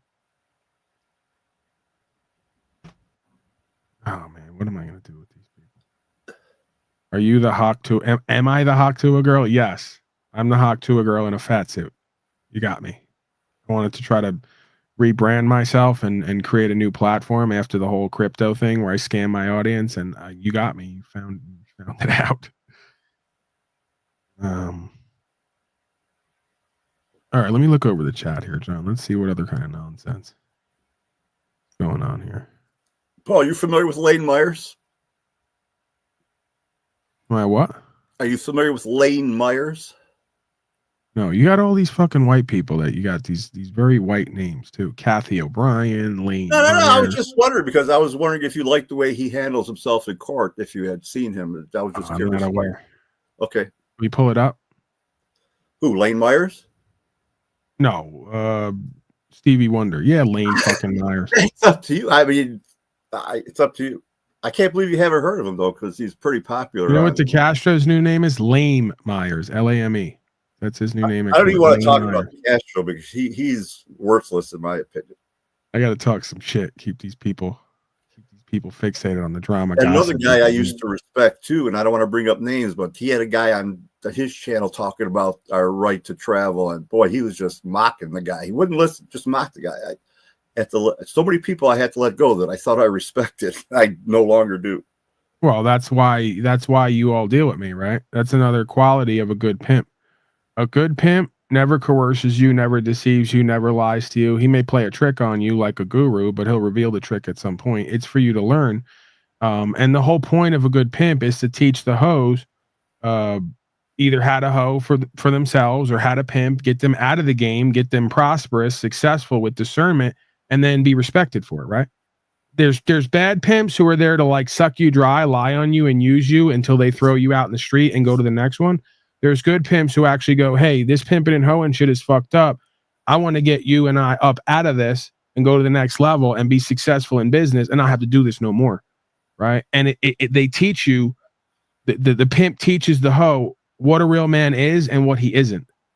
So now when the hoe goes out in the street, she can spot a real one from a fake one. right? That's part of why I say what I say here, because as much as it's tongue in cheek and kind of triggering, it's all too true. I've had a list of folks who say, we started with these guys, we haven't gone back because we go over here. It's not that they like me better. It's that what I'm talking is real and straightforward and makes sense and resonates with them at their core. And they know they're being scammed and bullshitted and played by the others, right? So I've done my job. It's not a popularity contest. It's really about purpose, you know? So that's what's supposed to happen. If you start fucking with me and what I'm talking, and more importantly, what I'm walking and the results, it should only be natural you start seeing the rest of these clowns as lames. Why am I looking at them? Why am I listening to them? Why am I watching them? They're talking some shit they ain't living. They're pushing products and trying to sell me something. They're trying to abuse me and use me and take advantage of me. I can't. Makes sense to me, you know? And you see Brian advertises Chili's stuff on his website, on his channel? Yeah, bro, they're all in bed together. That's the thing. The goblins are all in bed together some way, somehow. They don't promote me. They don't fucking... But then they all say, we gave you a platform. We rose you up. No, you gave your audience, I'll say it again, what you haven't been giving them the whole time by letting me on, what you can't give them. You didn't do me a favor. You did God's work, even from a negative perspective, right? The devil does good sometimes. You gave access to your audience to a person who walks what you talk that you can't walk because you're a coward or a liar or both. Usually a coward lies and a liar's a coward. You go hand in hand because you're afraid of the truth and afraid of having to walk the truth. So you got to tell a comfortable lie and even worse, live one. And that's exactly what you got going on. So they like to do me favors, they think, so they can use it later. Paulie, we let you on our platform so you can't shoot at us. That ain't true. I'm not that guy, right? ABK with me. Anybody can get it. I'm shooting up the party. Just because I threw the party don't mean I won't shoot it up, right? If the wrong people are in there, proverbially, metaphorically, right? So they try to play me. They don't understand I don't like when you try to play me. And letting me on your broadcast so that I won't shoot at you is trying to work me like a puppet on a string. This is why they call me a convict, because I got convict logic. When I notice you're trying to work me like a puppet on a string and make it seem like it's my idea, right? I'm going to reverse that on you. Oh, you let me on the platform, right? Because you're so into rights, freedom, principles, and truth? Great, because I'm going to hold you to that. Don't do the whole, rights, freedom, principles, and faith don't matter when the light's on me. Yeah, it does. Matters when it's on all of us. You're not going to be exempt from that spotlight because you let me stand next to you. It don't work like that. The same thing the fake-ass rappers want to do when they go get a gang member and say, sit right next to me. I'm going to do a song about being a blood and a crip while I ain't walking it. And they go, okay. And when the song goes off, you're going to pay me because I am one. You're not going to use me and what I'm doing and what I have to try to bolster your non-position. That's that puppet on a string shit. So go ahead and play jail games with me where you try to get me to be what you're not next to you while you take credit for it and profit off of it. And I'm turning the light on you at some point. And it wouldn't even have mattered if they offered me a paycheck. It wasn't about that. Like Castro tried to double speak the other day. You know, there's a lot of people out here that just want numbers and money and fame. You're talking about me indirectly, but that's you more than it is me. I threw that shit all away, hunting you motherfuckers right next to you. I wasn't the one who said, I'll sit right here and give you content and we can talk this shit and I won't hold you accountable. Just cut me a check. No, I didn't do that. That's what most people would do. Hey, bro, I'll leave you to the side and I won't talk about you and bring up your bad faith and fuck up your motion and your business. Just cut me a little check. You know, you're making money off me bringing content and understanding. You know, I'm not into that. It doesn't even cross my mind. Right? The only way it crosses my mind is knowing that that's what the rest of them are doing with each other. Little benefits, little privileges, little nepotism, favoritisms, little political power games in front of and behind the scenes. I don't give a fuck. I came into this not needing you. So I'm going to leave not needing you. What I do need is trust, equity, and faith, rights and freedom, and the law to be upheld. If you're not riding on that, then you're getting hit up. Metaphorically, metaphysically, right? So, and that's the way it should be. That's how you can separate those with self-respect and respect for truth and integrity versus those who ain't got none. Like I said, I'd rather go back and work a part-time job. First of all, it's already been rolling around in my head because I got time to fill throughout the days. And because I want to pursue different avenues of creating value, right? And doing busyness to have whatever I need and then some, barring some whatever event, right? So if I got some level, you know, when I'm getting my body back to healing and not, you know, being almost doubled over at times, yeah, like I have more time and energy and attention, and I'm still rather young. So why not work part time? Just to stack a little bit more, put it to the side, reinvest, whatever the case may be, just to avoid having to do any of that shit. I wouldn't do it anyway. But you know, that's the difference between me and them. They want to be so desperate to clutch onto what they never really had and lose it even more. You know, I just go, hey, if this is not going to come through in certain ways, then I'm going to go over here and do this. So I get to retain my self-respect and my integrity, and I get to pop on here at any time, and folks see me and know me and my heart and what I'm doing and what I'm not, more importantly. I will never want to be or live into, as much as I can avoid, being the guy who sells my soul, and I got to show up here and look at people who've been watching me for years and know that I fucking sold out, traded in my self-respect and integrity for a check or for some benefits and privileges. Well, for what? Because I'm scared of actually having to go back to working? Because I'm scared of having to go try and do something else? That should, if that's scary, then I need to do it even more than be on here. What should scare you is having to lie, cheat, and steal and be something you're not to keep a check and some numbers. That should scare the shit out of you like it scares me. What doesn't scare me as much as going to sell cars and making $200 on every fucking, you know, $5,000, not scalping people, you know, fighting for people who get sold a lemon, and just working that business up with integrity and self-respect to where I'll be doing 20 grand a month just off word of mouth. Paulie Boy's not going to scalp us. He'll fight for us if we get a shitty car. He doesn't just leave us high and dry. You know, I know how to do good business in any scenario, and I know how to work for myself at this point. So Yeah, if I have to, go ahead. Well, dealership let you do it, the business that way. I work for it. Because if you have a conscience, you can't sell cars, I'll tell you. Yeah, you're saying that, but I just am a believer in anything and everything exists.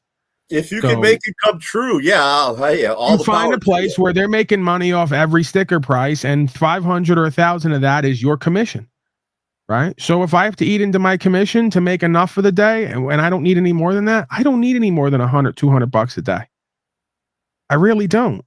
So I go, you got $1,000 window on commission on these cars? I'll take a hit on 800 to make my $2 for the day. I'll sell a car and go home.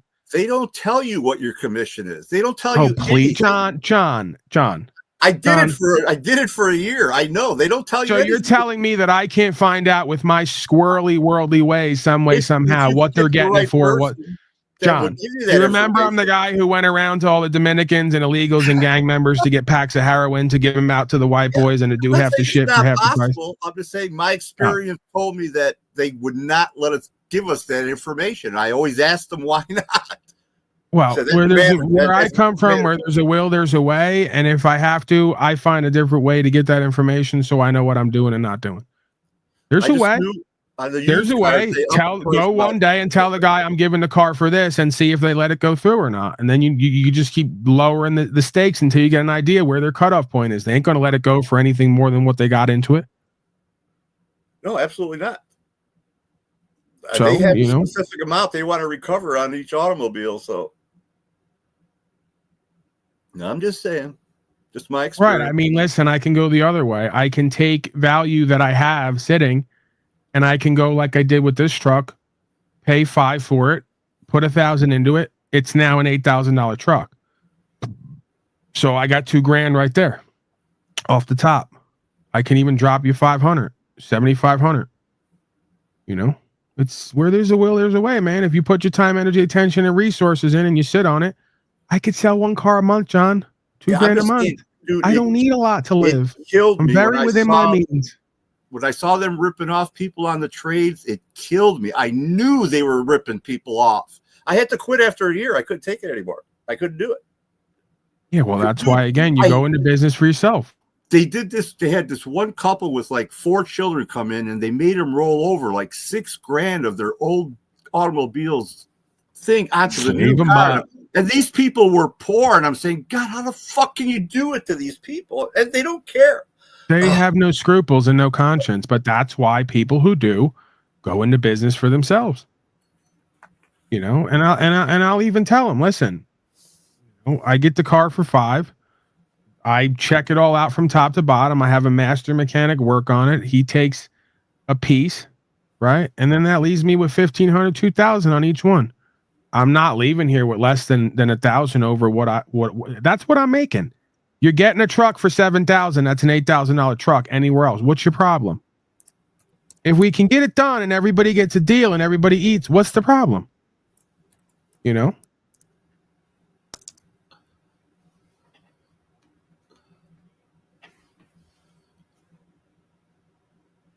You're saying that this is a guy. Killer K, are you actually a guy? Trying to get me to fuck you? Are you the new Harvey Weinstein of YouTube? Look at this ginger gay.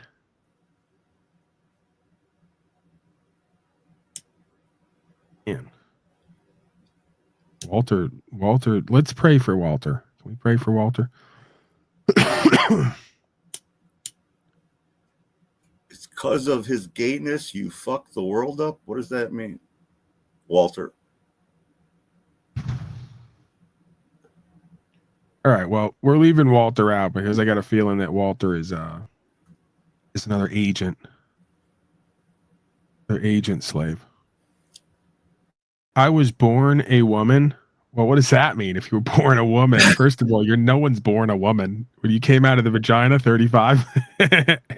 She was 35 years old when she came out of her mother's vagina. You were born a girl, I'm guessing. There's another comment further down. She is a woman. There you go. This man or woman wants to have sex with you, John. You're saying you're a DILF. You're upset by that? Pardon me? You're upset by that? You're like, oh. Upset by that? No. How do you know she's whoever that is referring to me? No, I'm thinking that you're the dad here. There's two of us up here, and I mean I'm daddy, but okay. You're more of the dad archetype, I would think, between the two of us. You're more of the aging variety. All right, can we go fucking? Can we? I gotta get out of here soon. Let's go docket. Before you go, I want to show you something that happened to me that you're not going to believe it. It's probably going to affect my whatever little credibility I have here. But I had something physically happen twice within the last month that's impossible to happen. What is it, John? Let's go. You want me to tell you? I have to get the glass first. I'll show you. All right, tell me while I urinate. You hear that? Hang on. Go fuck yourself. All right, I'm going to urinate while John goes and gets whatever the fuck he's getting. God knows what he's getting. I'm just getting a glass, for God's sakes. I'll wait till you come back. What's with all these people? Now they're saying both of us. What's with all these people keep hitting on me in public lately? I've been wondering when I'm going to get my next crop of people to hit on me. And... All right, John, whatever. I'm trying to. This is my dating site. I'm trying to get something going here, and it's just all about you, man. Like, look at me. Look at my glass. Look what I've been through. Like, John, anyway, please. Every night, about 2 to 3 hours before I go to bed, I put this much water, bottled water, in the freezer. Here we go. I like having cold water, on my nightstand when I go to bed because I drink it during the night. Anyways, twice this month I pulled this out, and out of the center of the frozen water, the first time there was a perfectly shaped sword about that high above the water, frozen. Tell me how that's possible. And I'm not lying. This is the honest to God's truth. A sword, John? Perfectly shaped ice sword. Yep, it even had the thing. I knew you were going to laugh at me. God. All right. No, I'm not laughing at you. I'm laughing with you. This is the honest to God's truth, man. It freaked me out. I couldn't sleep that night trying to figure out how the fuck could something like that happen. It's impossible. There's no way the water could move up and just freeze in that position. All right, I'm going to urinate. Keep talking to the audience about this. They seem really engaged and interested. Yeah, just and then about a week after that, the same thing happened, only this time it wasn't a sword. It was just like an arc coming up, but still about that high above the water, a frozen arc. I knew I shouldn't have brought this up, but it's the honest to God's truth, and I was just hoping if anybody could give me an answer as to how something like this could happen, it would be greatly appreciated, because it's freaked me out. And I've been doing this for years, putting this bottled water in the freezer in this glass and just letting it freeze. And then I pour more water on it when I'm ready to go to bed.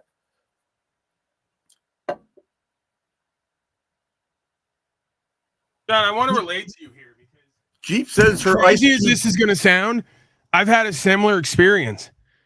I have a Jack Talcott ice maker, and like 2 weeks in a row, the ice has come out in the perfect phallic shape, dildo like sort of phallic shape, and I don't know what it means. Like, is the ice maker saying I'm gay, like Walter White was saying? Is it like alluding to some love affair that I'm supposed to have with Jack Talcott? No one knows. I don't know. I got a picture on my phone about the second one. I don't know if you'll be able to see it. He's going to get the picture now.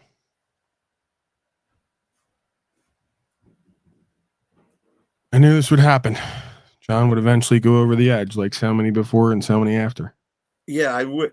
Hey, go ahead, John. Show us what you got. I don't know if you'll be able to see this. Probably won't. Can you see it coming out of the water? John, is there a reason why you're taking pictures on a TI-83 calculator? It's the only phone I got. I do have an iPhone that I don't use anymore. It's an old one. I couldn't find it. When I was yeah, I could see something there, but it wasn't much going on. Yeah, I know. It's not easy to see here. Options. Let me see. They're right down there. This is going along with this whole Bigfoot search thing. This ice sword, Bigfoot. We should start. I could do an hour now on each broadcast, like Bigfoot, ice sword, ice wall. It's not possible. Rising Earth. It was perfectly shaped sword. It had the edges each side. It had the handguard. Everything. Not possible. It's not fucking physically possible to happen, and yet it happened. Okay, I'll leave that go. All right. So what do you make of that? I don't know. Somebody trying to tell me something. I used to refer to this sixth sense when I first came upon it, or had it started to open up as the sword. And there's also the idea of the sword and the stone of Excalibur, right? These are archetypal ideas of. That's what I thought about when I saw wielding power and value and self-control. That's the true power and value is I was also self-direction. There was somebody telling me that my spirit is going to be a warrior and I'm going to fight this evil once I leave this place. Right. That's my goal.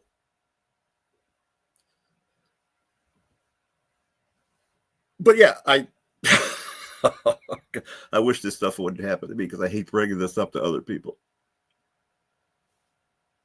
All right. Jeep Girl saying she's got to upload a video for me.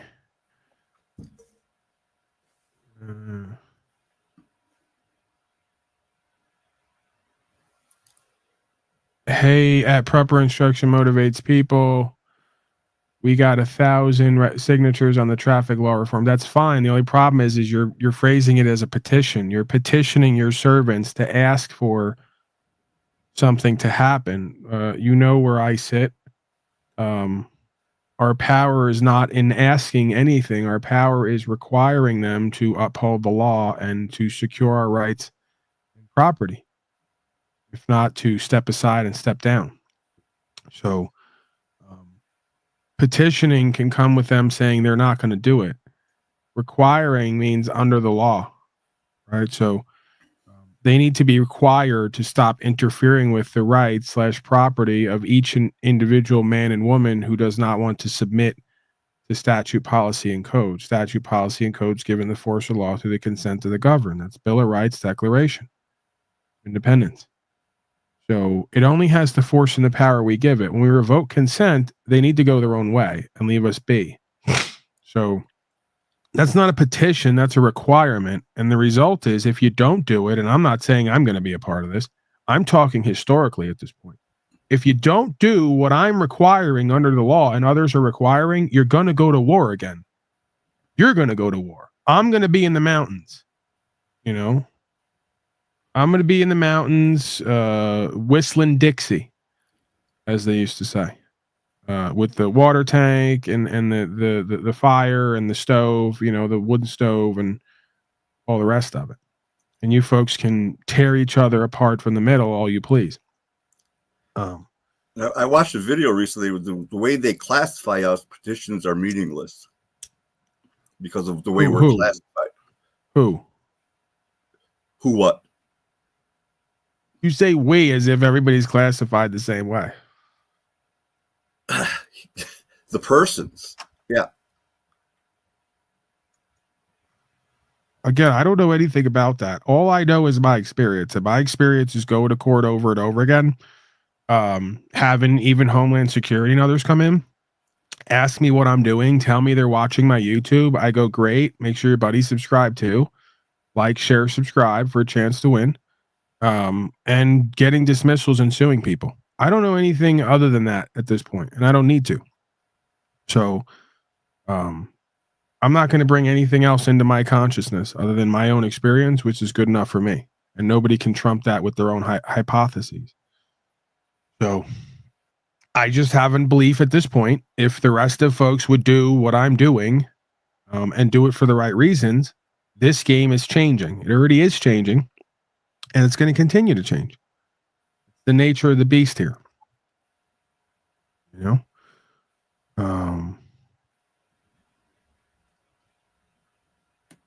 You're saying you're missing half of what I'm saying, John. They're saying what? Ignore them. Who cares? What's he referring to about? What did I miss? Did I say something? Jack, find a tranny at California. Yeah, where's your boy Slack Coppin? The guy who loves everyone so much, who's so godly. He doesn't seem to feel the need to show up to tell his audience that he's not going to be there. Just let you hang out to dry. Paulie wouldn't do that. You could say I'm not as loving, I'm not as nice, kind, and polite, but what I wouldn't do is leave my audience hanging out in the open because I decided that I wasn't coming on one day, so that's going to turn into 2 days and 3 days, and just never let anyone know where I'm at, what I'm doing, right? That's what selfish, inconsiderate, self-centered, bad faith, dishonorable, selfish, greedy scum do, right? They want you while you're there. They use you when they don't want to come in. Well, who cares where I am and what I'm doing? The fact that folks are expecting me. Just no accountability, no responsibility, no good faith, no honorability. Par for the course. It's better off. If Jack was smart, he'd leave this YouTube thing. It's not going to work out the way he is. He'd pursue a better life on the ground, and he would bring that to YouTube at some point as a source of inspiration and co-creation for himself and others. Right? We can't cart before the horse here. So as much as I like to check in on Jack's madness day to day, and I've almost been missing it a little bit the last few days, it's better off. Right? Why forsake Jack's authentic, organic journey for my entertainment and his madness? That would be very self-indulgent and selfish of me. All the women in his life went wigtail. Well, that tends to happen.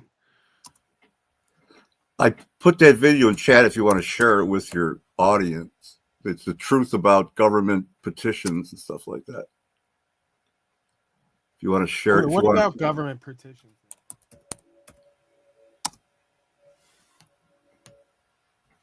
What about it? Well, it tells you that we're wasting our time. It shows that we're wasting our time trying to petition the government for anything or protesting. What is this? Trying to find my replacement for Destiny? No luck so far. After Illumatranny told me about someone named Destiny, I looked into it because I was crazy, apparently, or lying because I didn't know who it was. It's apparently some effeminate man with like colored hair. So if that's the Destiny you're talking about that Illumatranny talked about one day, you just found your replacement. Just like Grace Thorpe. Grace Thorpe was with me somewhere weeks ago. She goes, take my number, gives me her number on Messenger. Goes, we need to plan an appearance for you on Local Live and all the rest of it. Where we at? You guys just say shit. I show up anywhere, anytime to do what we do. You know, good, bad, or indifferent. I don't even require anything. That's what's so crazy. I'm so low maintenance and so for the people and just for creating content that I'll go anywhere, anytime and give you the real, one way or the other. So hey, you need a replacement? I'm your guy. Till I'm not. I'll fill in. Probationary period. Let's see where it goes. I got nothing to lose.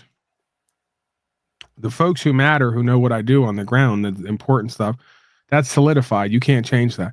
Me acting like a clown, or acting a fool on here and all the rest of it that's extras. One typically has nothing to do with the other. See, that's what I was concerned about. I was concerned I was going to go to court and they were going to think I was a complete crazy person with no credibility. Once I keep going to court and getting results, I go, I don't give a fuck what the internet thinks or feels about me. Really?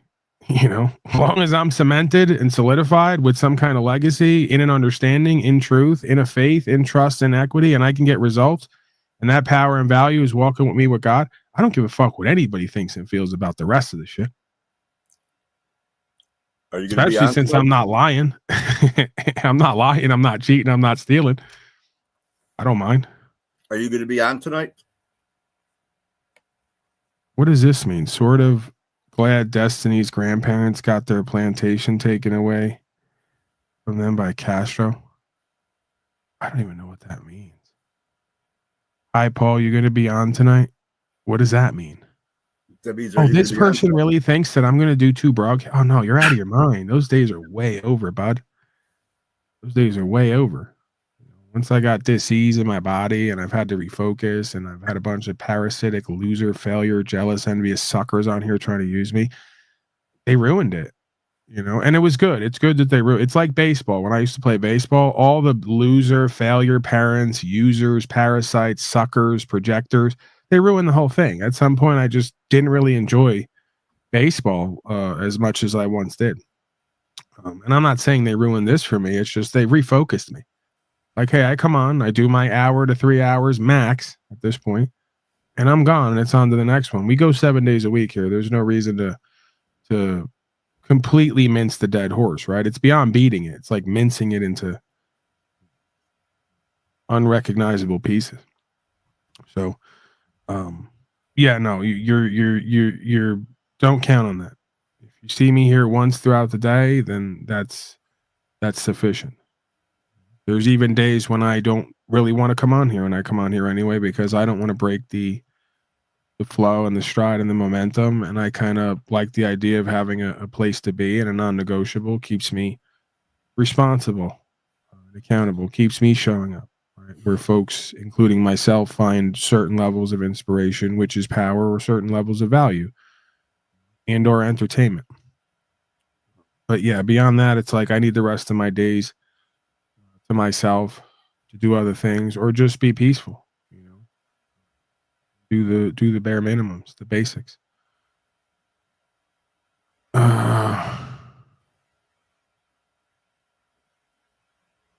Talking about Destiny the streamer, right? I got that. I don't understand why do you folks even watch these people? What do you really get out of it?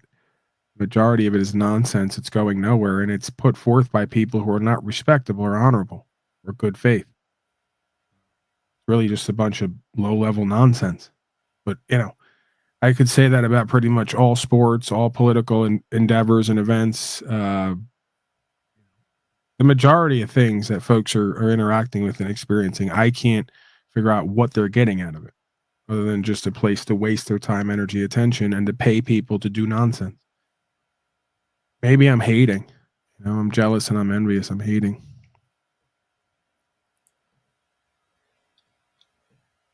Speaking about like when the day comes where they finally put you from the open air prison into an actual prison, let's go to that extravagant analogy, because you're already in an open air prison. The last 4 or 5 years proved it.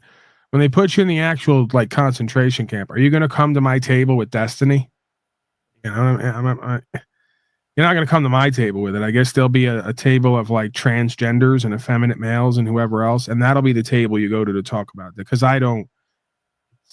it has no meaning, purpose, value, power, anything that's going to make me even look at it twice, right? The word respect is respectar, right? It means to look again, to give a second look to. These are people who I look once and I've already seen enough, let alone take a second look. So by the fruits, you will know them. Pun intended, right? He's a bit fruity, I guess you could say. So, yeah, if they do economic collapse, they're setting up for with the digital currency and the lockdowns and the driving up interest rates and inflation and all the rest of it, they're setting you all up like they did 100 years ago to the date for a 2029 Greater Depression. When they collapse the economy and half of the people, like all the ones who got the vaxes, are either dead or out in the street begging like they are in other countries, because it happens everywhere and it's happened here in the past. Are you going to be telling me about destiny? What they will be saying is a small contingent, right? A few hundred, few thousand will be on the line going, man, I wish I would have listened to Paul Enslaved. I wish I would have tried to do some of what he was doing, and it's not that you can't start then. It's just, I'm actually somebody by virtue of what I do and what I stand for who will be talked about on those bread lines, at those FEMA camps, in those cattle cars. Destiny will just be, it'll be like a punchline to a joke that you tell, right? Because it already is that now. For the rest of us who live in the real world, these people are a punchline to a joke that's not that funny, because you're it, we're it, here it is, right? Look around. So have at it. Enjoy the bread and circus, right? Enjoy the meaningless non-entertainment, because it's not entertaining to me either. These aren't witty, clever, interesting, insightful, intelligent, empowered individuals. These are wannabe famous, wannabe bourgeoisie who have little to nothing going for themselves. And in any community, they'd have no status or standing. You can say that's shallow, materialistic. I mean, as a character, as a beingness, that translates to who they are, what they do. These folks will only 100 years from now be talked about, 10 years from now, they will only be talked about as a walking meme, right? As an example of what culture becomes when it's completely fallen and bereft of logic, morals, and ethics. You will use the word destiny to indicate that. I can't see it any other way. Maybe that's my pride and ego, right? I don't think so. I think that's based in what is real and what's knowable and showable, experiential. So, hey, you can call that egotistical and prideful. I just believe that's the real world. Like, what do you want to be known for? What are you going to serve while you're here? And what will be said about you when you're long dead, or when your flash in the pan on YouTube is over? I didn't make the rules.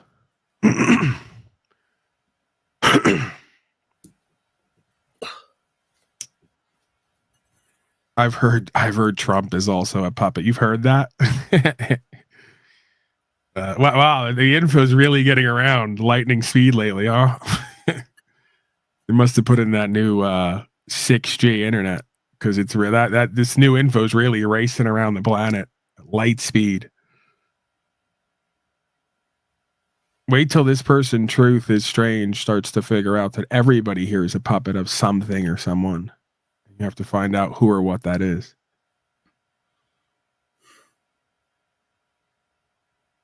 Everyone here is working with or for something, whether they know it or not.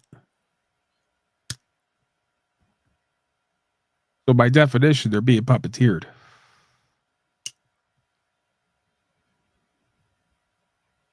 That's a strange truth for you, huh?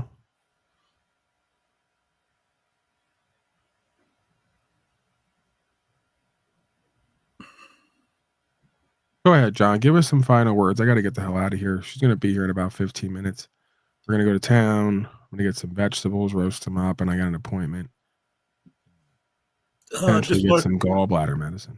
Just want to say appreciate you doing what you do, brother, and appreciate you letting me make a ass out of myself here as well. No, that was me. I did that. No, I'm talking about with my water and my ice thing here. So I don't mind that. I mean, anything's possible, man. We live in a universe where the truth is stranger than fiction. Oh, I could tell you some stories, dude. All right, please don't. I got to go. I know. Just much love to everybody in the chat and you as well. And hope you have a great day, and hope your dis-ease clears real quickly. Did you order that oil by any chance? No, I got pretty much everything they've been telling me to get but that, but I might try it out. I got to look more into it. I'm just saying it might be worth just trying it. I'm just saying I'm not going to take health advice from the guy who says he only drinks Pepsi all day. I'm just saying. Pepsi and tea. Dude, I haven't been to a doctor in over 15 years. Well, maybe you should start, because there's something fucking wrong with you, all right? Now get the hell out of here. All right. You guys have a great day. Have a great night. Have a great time in town. Love y'all. Love y'all. Bye. Thank you, sir. Yeah, we love John here. He's a good guy. You know, practices exercising his rights, upholding the law, traveling freely. So it's interesting to me. That's exciting to me, and I respect that. He's got a decent countenance. He's an estimable man. When you see him, you go, that man is successful. Very white and very success. He's got an air of success and whiteness. Just oozes out of him. We love him for that. I'm sure there's some black folks that hate him for that. A little too white and successful, if you ask us. John says, thank you all. God bless. Absolutely. I think all of us who come here who can see and hear and talk and understand and are walking toward that journey of seeking truth already are blessed. The question is, do we see it and do we know it and do we live like it, right? Or do we live like a bunch of cursed demonic slaves? That's the question. You have to fill in the blank there. Paul and Appreciate on the way out. Back tomorrow, somewhere between 12 and 5 MDT. Say goodnight to the bad guy. I may have love for you, but I got love for the truth more. It's got to be that way. Ass motherfucker yapping online. Remix.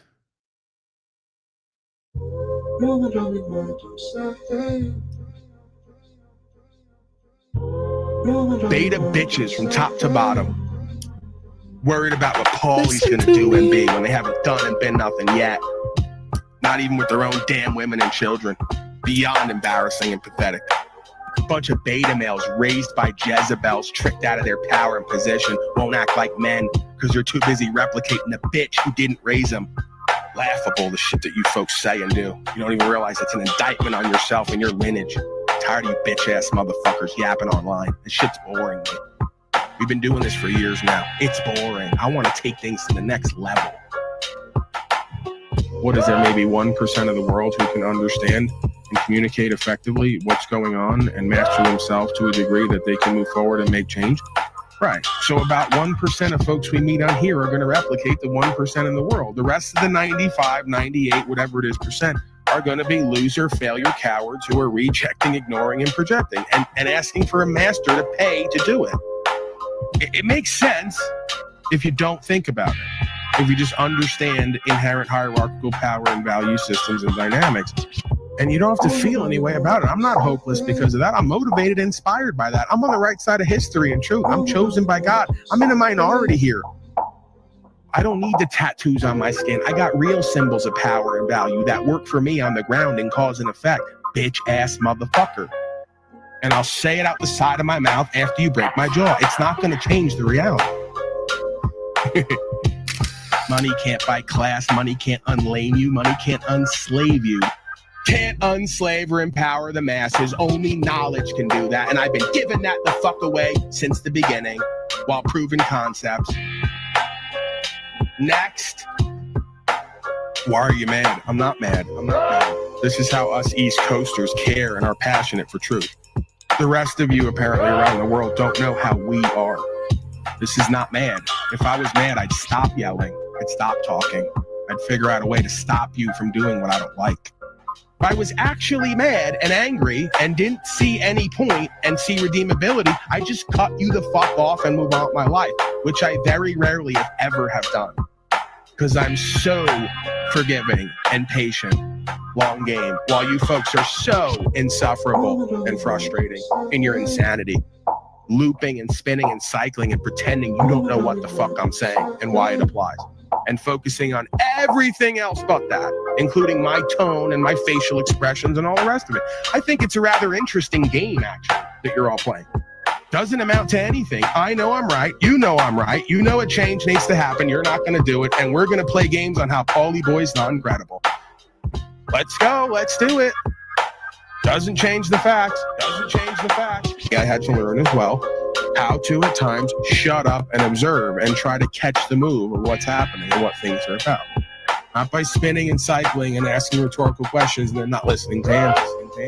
Questions, comments, concerns, presentments, projections, rejections, obfuscations, deflections, presumptions, assumptions, imagined disagreements. I'm open to all of it.